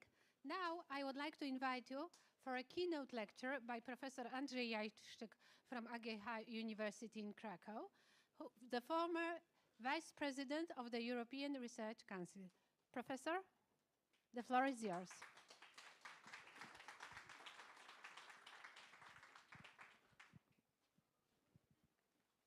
Thank you.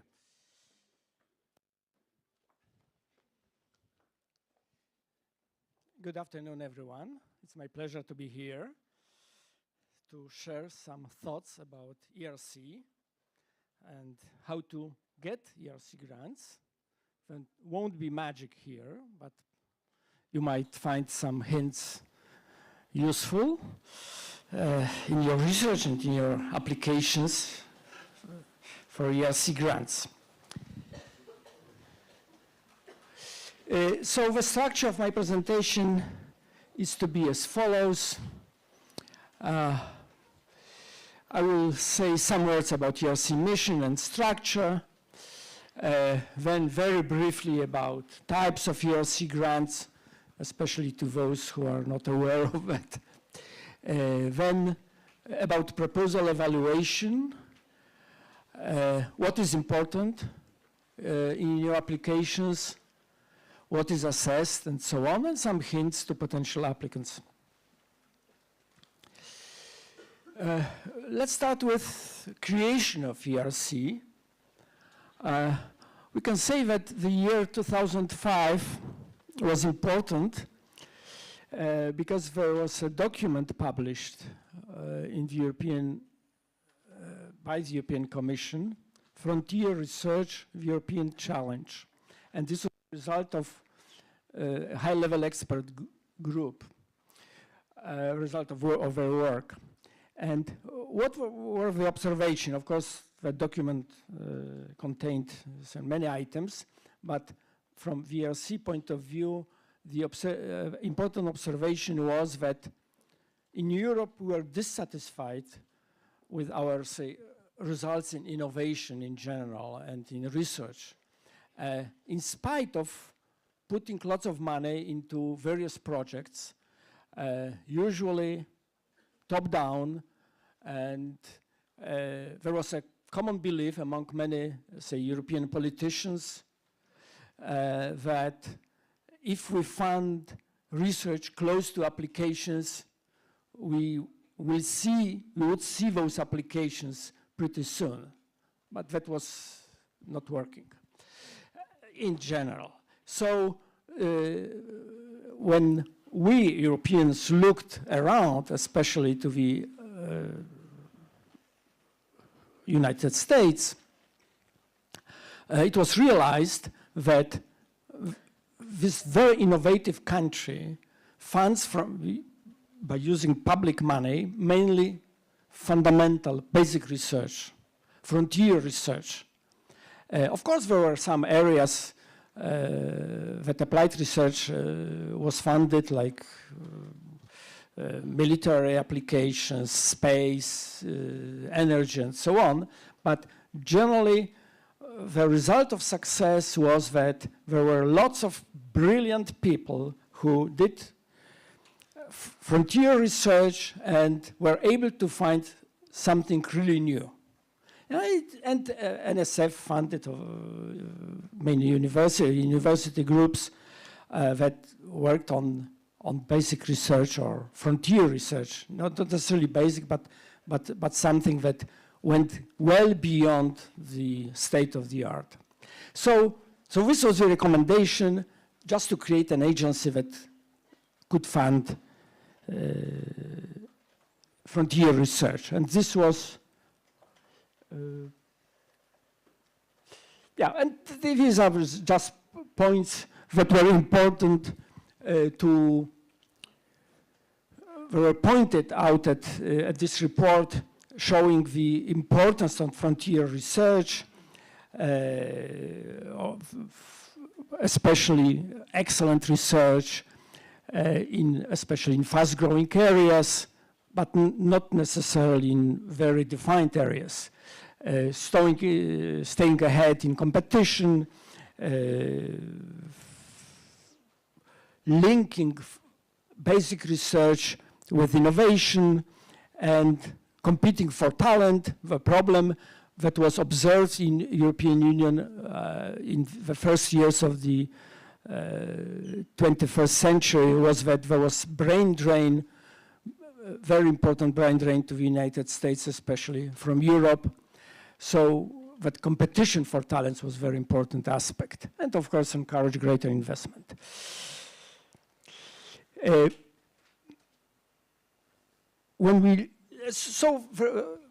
That report resulted later on in 2007 in creation of the ERC, an agency that was to and is still funding frontier research. When we look at the major document of the ERC, that is work program, so for the work program of this year, we can read that the fundamental activity of the ERC via its main frontier research grants is to provide attractive long-term funding, this is an important aspect, to support excellent investigators. So it's principally investigators and their research teams to pursue groundbreaking and ambitious research. So this is the basis. And ERC supports, as I told you earlier, frontier research. So supports frontier research across all fields, so there is no scientific or scholarly discipline that is excluded from the portfolio of ERC grants. Cross-disciplinary proposals are encouraged, especially new and emerging fields. And the idea is to create new knowledge. Yeah, we know that frontier research or basic research is just turning money into knowledge. And then we have applied research, innovation, that it's turning knowledge into money. Yeah? But ERC funds that the first part of that clause. It was realized that frontier research is a risky endeavor, so there is a high risk associated with research projects usually funded by ERC, but if successful, we can gain a lot. Yeah? High risk, high gain. Generally, ERC is supporting interdisciplinary research because at the intersection of various disciplines, we can find many new interesting areas. And what differs the ERC from NCN, for example, is that there are no barriers between basic and applied research. We know that in National Science Center, that agency can fund only basic research because it's only legally possible. There is no such a barrier in ERC. But of course, in both cases, with basic research and applied research, ERC supports frontier research. When we look at, say, basic features of ERC, first, it's scientific governance. So the major body that takes all key decisions about programs of the ERC, division of money internally within ERC programs is Independent Scientific Council, composed of 22 members, including the ERC president. So this is pretty much similar in operation as the scientific, as the council of the NCN. And of course, that scientific council is supported by an implementation structure. So people working hard in Brussels, supporting all the activities of the agency. So this is a supported implementation structure. Then what is very important in ERC, it allows scientific freedom. So scientific quality is the only criterion for selection. There are no other priorities, just excellence of the idea and of the researcher. Support to individual researchers, so no consortia. There is some, say, exception, but not full exception, which are synergy grants, that I will mention that later. But generally, ERC supports individual researchers. Of course, those principal investigators who receive an ERC grant can employ and pay doctoral students, postdocs, technicians, and so on and so on. But money goes to individual researcher. That is an important feature. No predetermined subjects, so it's fully bottom-up. Ideas come from researchers. And as I said it earlier, support of frontier research in all fields of science and humanities. And another important feature that is international peer review. So it's proposals are reviewed by other researchers, and the decisions are taken to accept or not a proposal are taken by researchers, not administrative staff. Of course, that staff is very important to support the operation of everything, but decisions are taken exclusively by researchers. When we look at the current composition of a scientific council that is renewed, whereas you can serve on the scientific council only 2 terms, maximum 2 times 4 years. So we have here Maria Leptin, so you met her here. There are 3 vice presidents. Each of vice presidents represents one of the areas, broad areas of the ERC, that is life sciences, social sciences and humanities, and physical sciences and engineering. And these are top researchers with European roots, not necessarily based now in Europe. We have Leszek Kaczmarek from Poland in life sciences, and who was with us today. And I'm not, of course, going to describe all achievements of those researchers. I can mention only Ben Farinha, who is Nobel Prize laureate in chemistry. Yeah, so that body decides about all important things in VRC. When you look at the results, of course, there are numerous results in terms of new discoveries, new ideas, new methodologies, but there are also awards, 14 Nobel Prizes, and these are prizes awarded to ERC grantees when they received after they were ERC grantees. We have more ERC grantees who were Nobel Prize laureates when they received an ERC grant. Fields Medal in mathematics, 7, yeah, and so on and so on. So definitely an ERC grant is now a label of quality, of excellence. Yeah? So it's one of the good reasons to apply for it, yeah? Because you will receive international recognition when you receive an ERC grant. Now some words about ERC grants. So what can we get when we receive an ERC grant? And ERC offers independence, recognition, and visibility. So I mentioned that just before. You can work on the research topic of your own choice. So this is your idea, and when you receive a grant, you can do whatever you believe is good to do that research.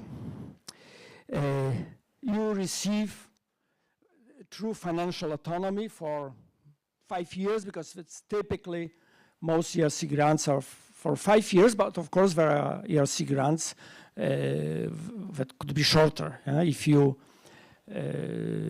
have such a topic that does not require 5 years, definitely you can apply for a shorter grant. To negotiate with the host institution the best conditions of work, that usually works in Europe, sometimes even in Poland. That if you are an ERC grantee, so for your institution is something really important that they have ERC grantees among them and so on. It also increases the visibility of the institution.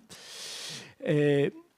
So you can negotiate to receive a better lab, maybe, or equipment and so on. To attract top team members and collaborators. You know, as I mentioned earlier, an ERC grant goes to a usually single principal investigator, but you can organize, and usually you organize a team around you.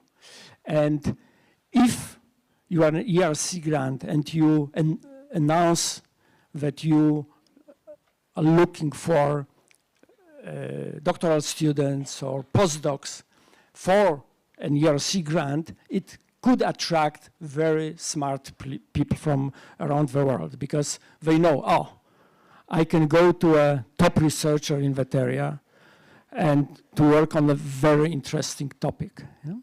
And there is funding for, say, 5 years. Yeah? It's important that you can move your grant to any place in the in Europe. Practically, this is European research area, which is not only European Union, but also countries that sign association agreement with the European Commission. And of course, if you're an ERC grantee, probably you have a better chances to receive some other grants. Probably if you are an ERC grantee and you apply to do some other research, a different topic to NCN, you probably cannot expect opinion of experts that you are a weak researcher or something like that. When we look at types of ERC grants, that, say, portfolio of ERC grants is very stable over the history of the ERC. So these are 3, say, basic grants, starting grant, consolidated grant, and advanced grants, and 2, say, additional programs. So let's start with those basic types of grants. Starting grant is for young researchers, 2 to 7 years after PhD degree. That period can be extended because of paternity leaves or maternity leaves and some illness. There are various points that can extend that period. Yeah? So you can find details in the description of the programs. Up to 1.5 million euro for up to 5 years. This money can also be extended by additional up to 1 million euro if you need some very specialized equipment. This is not a typical equipment that should be in any, say, research institution, but something very specific that is needed to do your research. And also some money for mobility and so on. Then consolidator grant, 7 to 12 years after PhD degree, also with that possible extension of that period, up to 2 million for 5 years, also with those extra money if needed and justified. Yeah?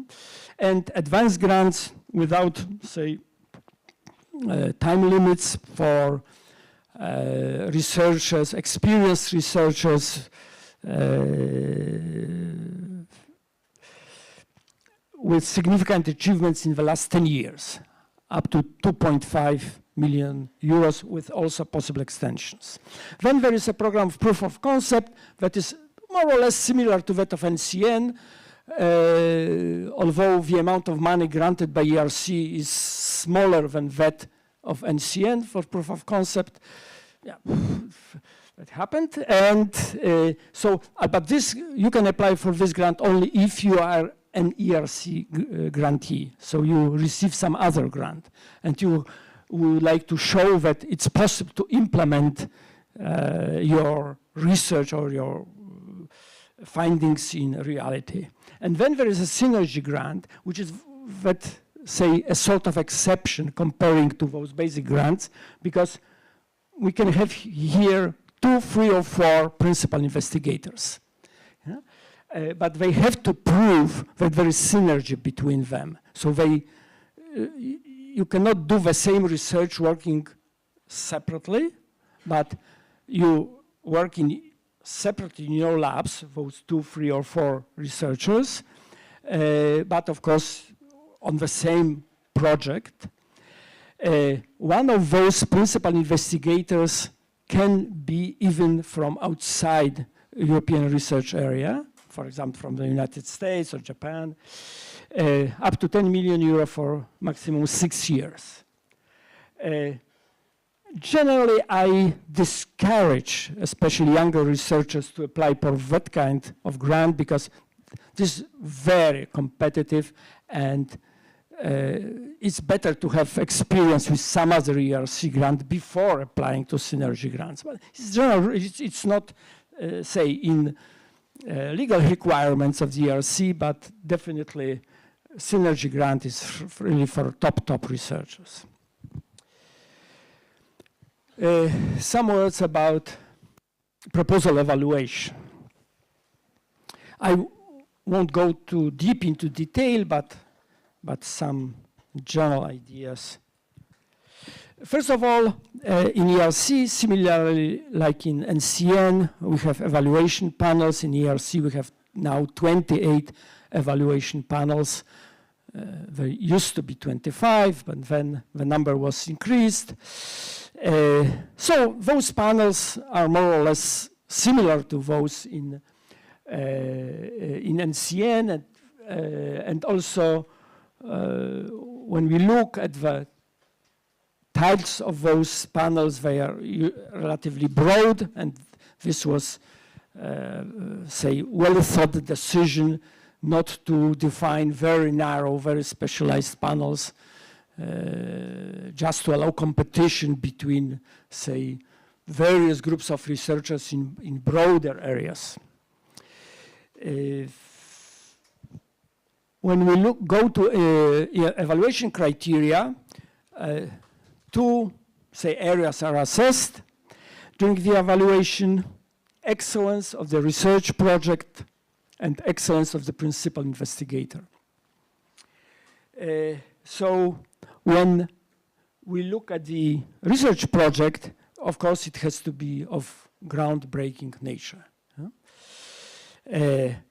So that nature is assessed by evaluators, by the panel and external experts in step 2.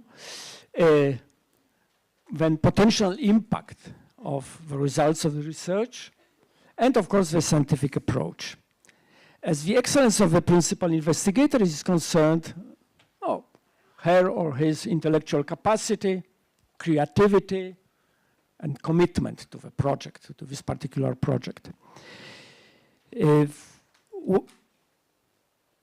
When we look at, say, weights of those 2 areas, excellence of the research project, excellence of the principal investigator, I can observe over the, say, lifespan of the ERC that is movement towards the higher weight for excellence of the research project.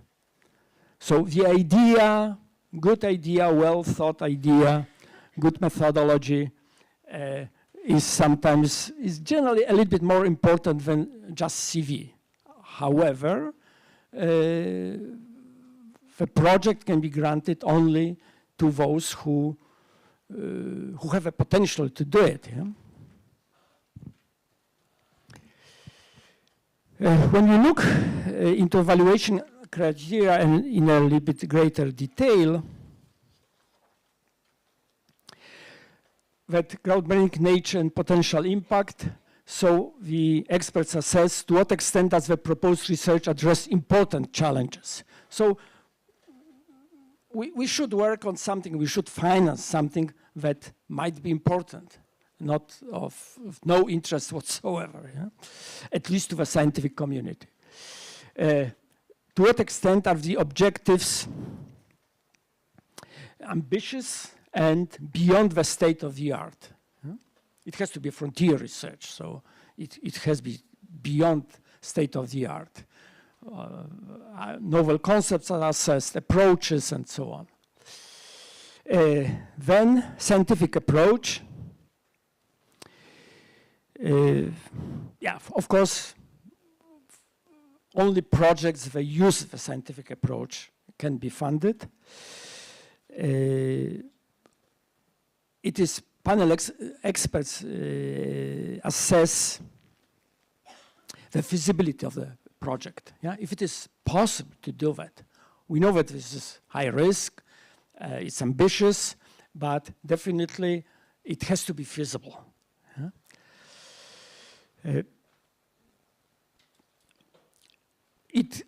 In our proposal, we have also to show that we have the methodology to conduct this type of research, and we have some experiences, at least, within that methodology.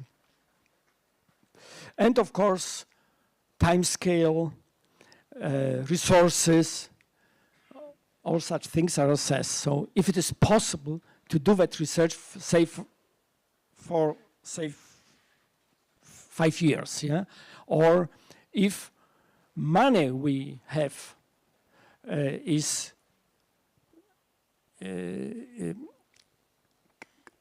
can be really wisely used to do that research, at least how it is explained.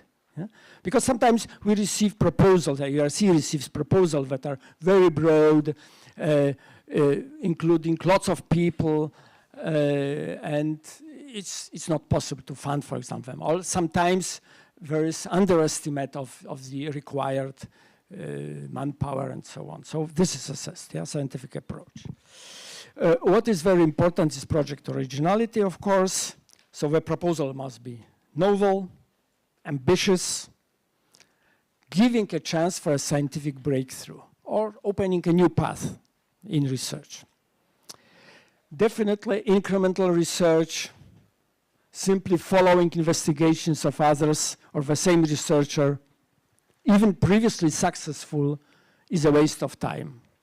There were cases where Nobel Prize laureate applied for an ERC grant and the proposal was rejected because of that reason, because that person wanted to continue more or less the same research, but with no really new ideas.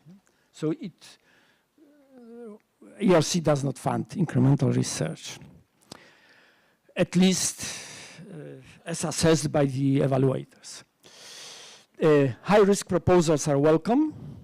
Yeah? So definitely we assume that there is a high risk associated with the project, but the risk should be kept within reasonable limits. So we should have some plans B when those risks are too high in some areas.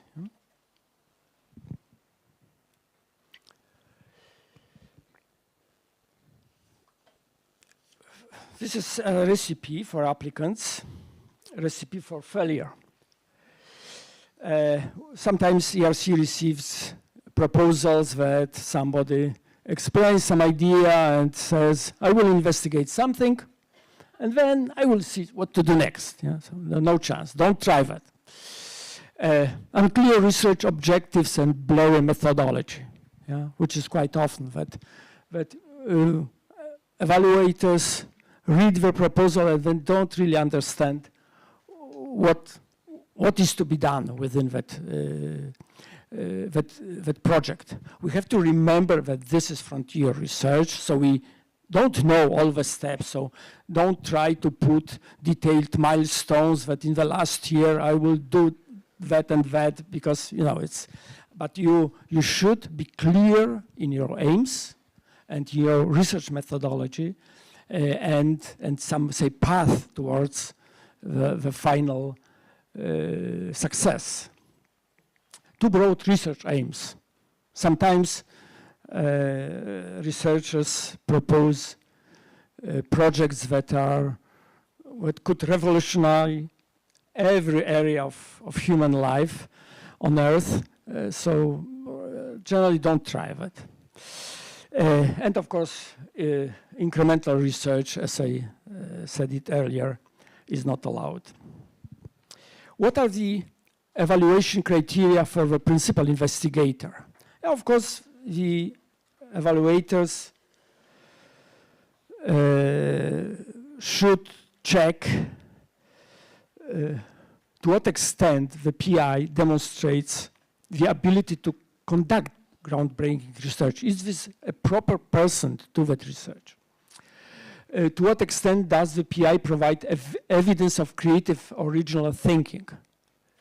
And to what extent does the PI have the required scientific expertise and capacity to successfully execute the project? So of course, you should have some good research records to get an ERC grant, just as a proof that you are able to do your research.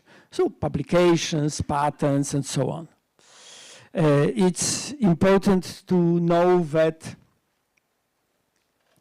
as publications are concerned, ERC experts don't count ministerial points for publications that are allocated here in our country. They look into the content of your work. So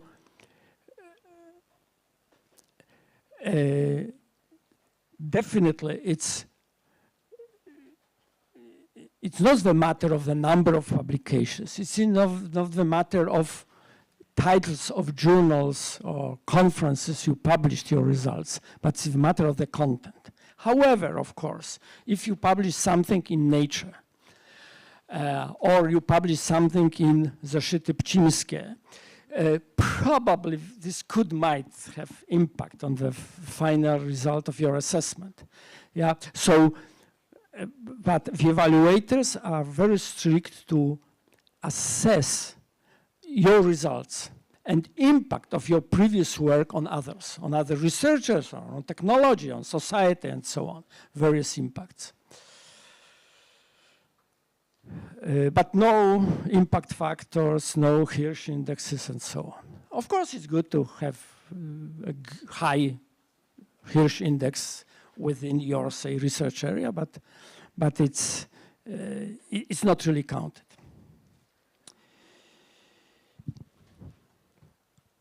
When we look at the evaluation process, it's pretty similar to that of the National Science Center, so you probably know that. So there is that evaluation preparation, so initial panel chairs meeting. So panel chairs meet with people from the Scientific Council of the ERC and from the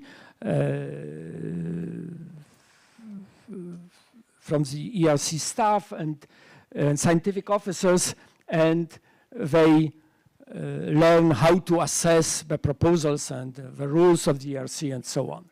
Then there is allocation of proposals to individual panel members.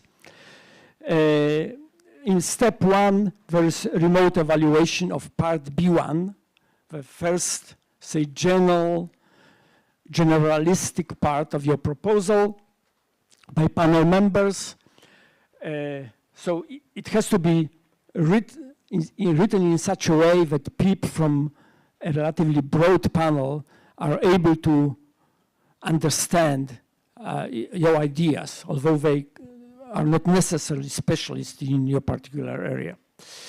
Then there is step 1 panel meetings, selection of proposals for step 2. So those proposals who are marked A are invited to go to step 2 of evaluation, and there is a limited number of those that can be moved to step 2 or because of the available resources and, of course, finally available money. Yeah? And all those applicants, even those who at this step where they are rejected, they receive feedback why the proposal was rejected. So it's good to read it when your proposal is rejected, step 1, but of course it's much better to go to step 2. And then there's evaluation, remote evaluation of part B and the budget table. Then there is step 2 panel meeting, and there are interviews with PIs. They used to be face-to-face, now they are only remote interviews, so you usually have some time. It depends on the panel. It's usually 5 minutes for presentation of your proposal, and then there is 20 minutes or so for questions and answers about your proposal. And then finally, panel experts in that step decide which proposals are to be evaluated. There is some reserve list, and there is a feedback to all applicants of those funded aid, reserve aid, so that received mark A in the second step, but there's now not enough money to finance that, but sometimes those from reserve A are funded, and of course those rejected. So this is more or less the evaluation process. And now some hints to applicants.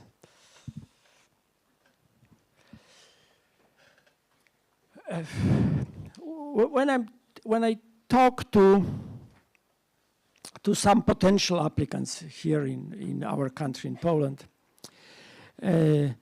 people sometimes say, "Oh no, I'm not applying to ERC because of various reasons," and those reasons are listed here. So first, considerable administrative burden. Oh, it's lots of papers, of your superior projects. I will spend my time not doing research, but only filling various forms, very long forms, and so on. This is not true for VRC. It's, you know, that administrative part is very, very simple. So over 5 years, 2 scientific reports and 4 financial reports. And those scientific reports are not 500 pages long books, but really brief reports about the results and publications and so on.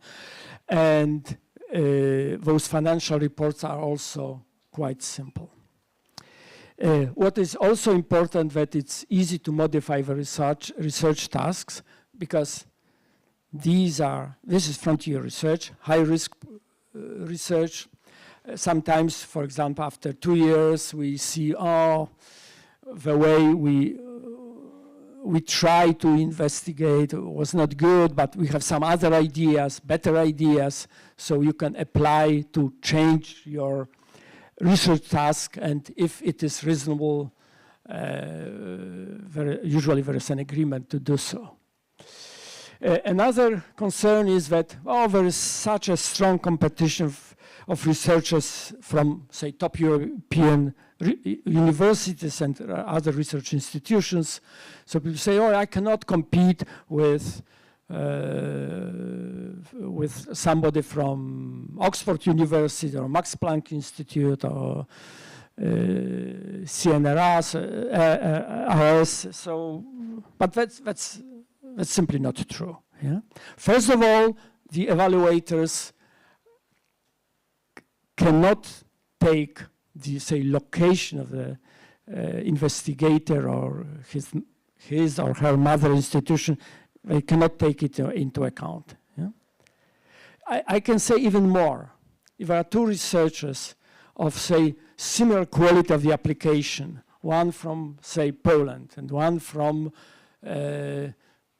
Cambridge University, and only one can go further on, we have better chances.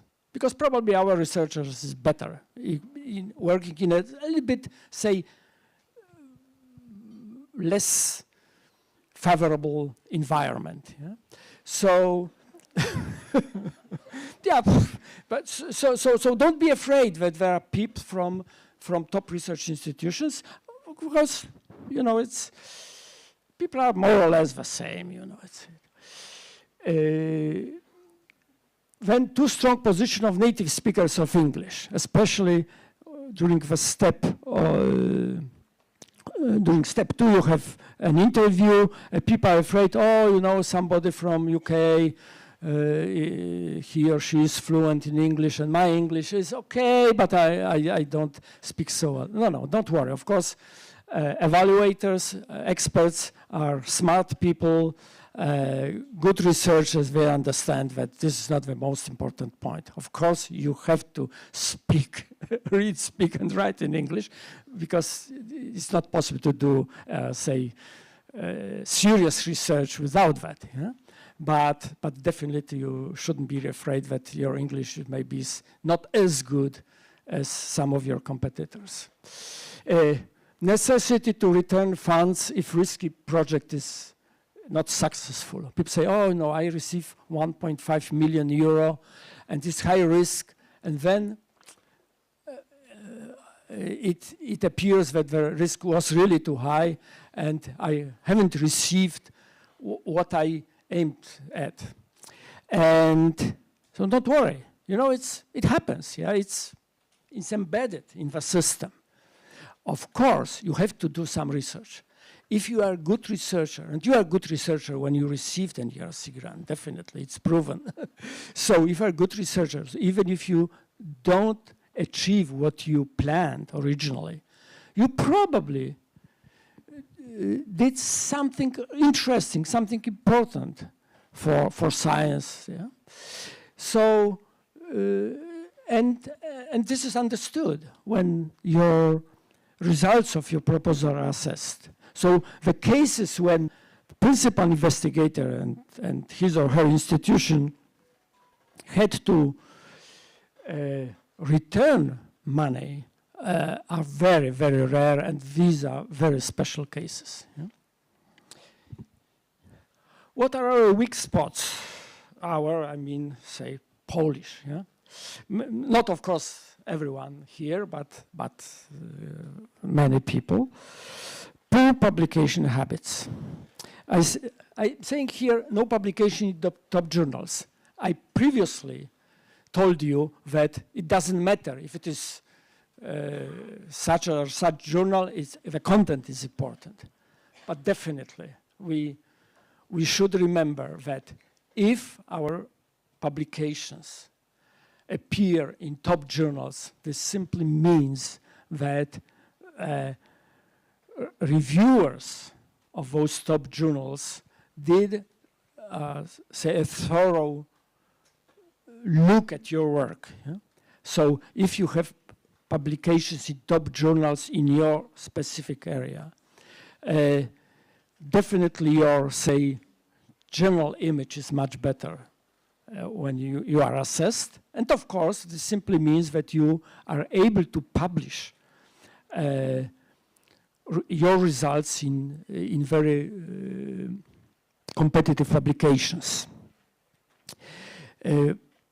And of course, when we look at publication patterns now in our country, what is really horrible, there are lots of publications in predatory journals.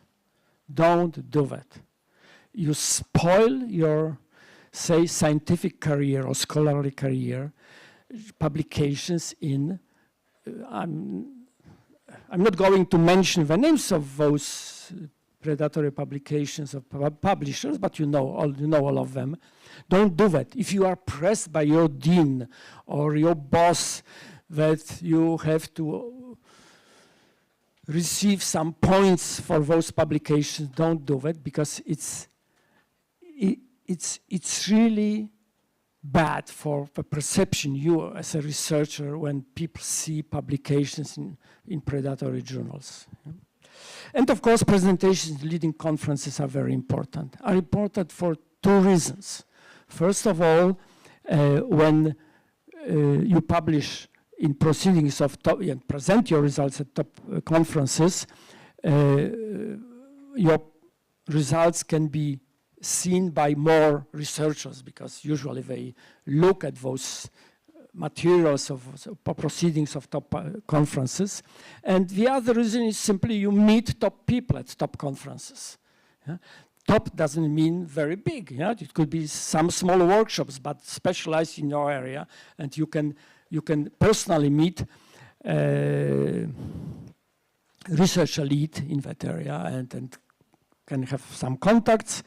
And also it might happen that some of the evaluators or experts in panels were able to see your presentation at a conference. Yeah? If it is a very, very weak conference and does not attending by top people in your area, probably the chance that you meet your future experts is really slim. Another weak spot is lack of international long-term mobility. I remember that at early years of the ERC, that international mobility was a very important factor taking into account in assessing a researcher.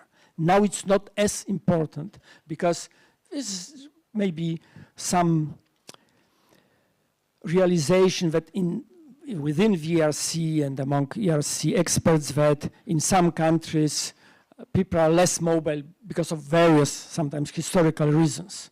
But international long-term mobility is very, very important. People are saying that mobility is not possible. First, that it's not needed because we have internet, so we can contact everyone in the world, or we can go to conferences, and we can have short 1 week, 2 week long visits in research labs, and that's enough. No, you have to work 2, 3, 4 years with a very different group of people. Yeah? It's really important in the development. People say, "Oh, I cannot do that. I have family and so on." So it's a challenge, but it's an opportunity also to your family. Yeah? So that international long-term mobility is really important as your development as a researcher. What is important is long-term planning. Yeah? It's not like that tomorrow you will sit 3 hours and prepare a very good proposal for an ERC grant. What I advise is start thinking about your first ERC grant immediately after your PhD degree defense. You know that you can apply after at least 2 years after your PhD degree defense, but you need that time. Yeah? So start thinking. Select ambitious research topic. Yeah? It's very important, not only for ERC, but for your research. Yeah. Apply for a postdoc position in a good research group outside Poland. Yeah? So I mentioned that earlier. Publish in best journals. Present your work at top conferences in your area, and of course perfect your English. Yeah? It's better to speak better and write better English. You know that it's possible to write in English pretty well. There was a man whose name was, he was later known as Joseph Conrad. When he arrived in England, he was in his early 20s. He didn't speak a word of English, and now all students of English literature have to read his books as an example of the fantastic style of English. Yeah? So it's possible. Yeah? Long-term planning, again. So first of all, you have to work hard, yeah, on your research methodologies, tools, and so on. You have to conduct ambitious research. Avoid incremental research. Sometimes, of course, it's needed because there's a pressure of laboratory to do something, but you can learn also from that something, yeah, some methodology, for example. But generally, try to be ambitious. And of course, research ideas need maturation. So you need some time to think them over. Not too long, because your competitors are also thinking. Huh? So, preparation of a successful ERC grant application requires solid and hard work. Just writing the proposal, it's not the most important issue. You can write it pretty fast. You have, if are not too many pages. But of course, you have to think it over, and this requires considerable time, usually. Don't be afraid of failure, especially at the first attempt. Sometimes ERC grantees apply 2, 3, sometimes 4 times before receiving the ERC grant, and they did fantastic research after that. So don't be afraid. Yeah? Competition is very high, yeah? but you have to try. But of course, prepare a good quality research proposal, because you are wasting your reputation if your proposals are very weak. Your effort on a grant application is never wasted. Sometimes people say, oh, I spent half a year working on that proposal and the proposal is rejected. That work was absolutely useless and I lost half a year. No, you worked on your research, on your ideas, yeah? You developed those ideas, yeah? So it's never wasted, even if you don't receive a grant.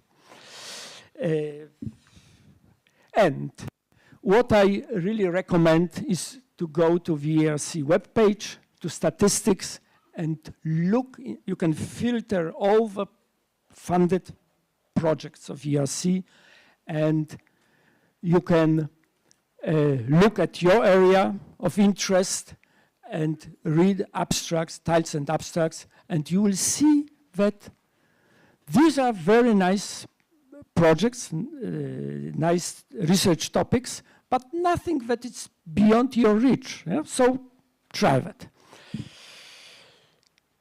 Of course, there are lots of sources, especially when you are before applying, you should read the current ERC work program, where all the, say, legal details are explained. There is also on the web pages, there are some other important information, like information for applicants. There are also 2 papers in Polish that are relatively old, but nothing, say, really changed from that time. And thank you very much for your attention.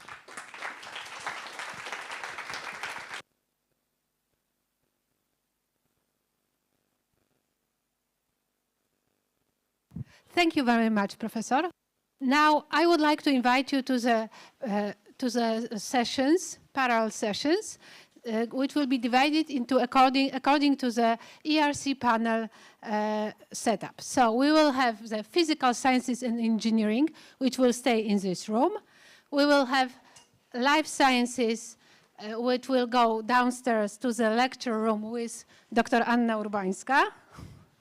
And then we will have social sciences and humanities, which will go to the conference room with my colleague Joanna Błogowska. If you are wondering to which group you should adhere, please take a look at your badge. You have 2 small letters. There's PE, LS, or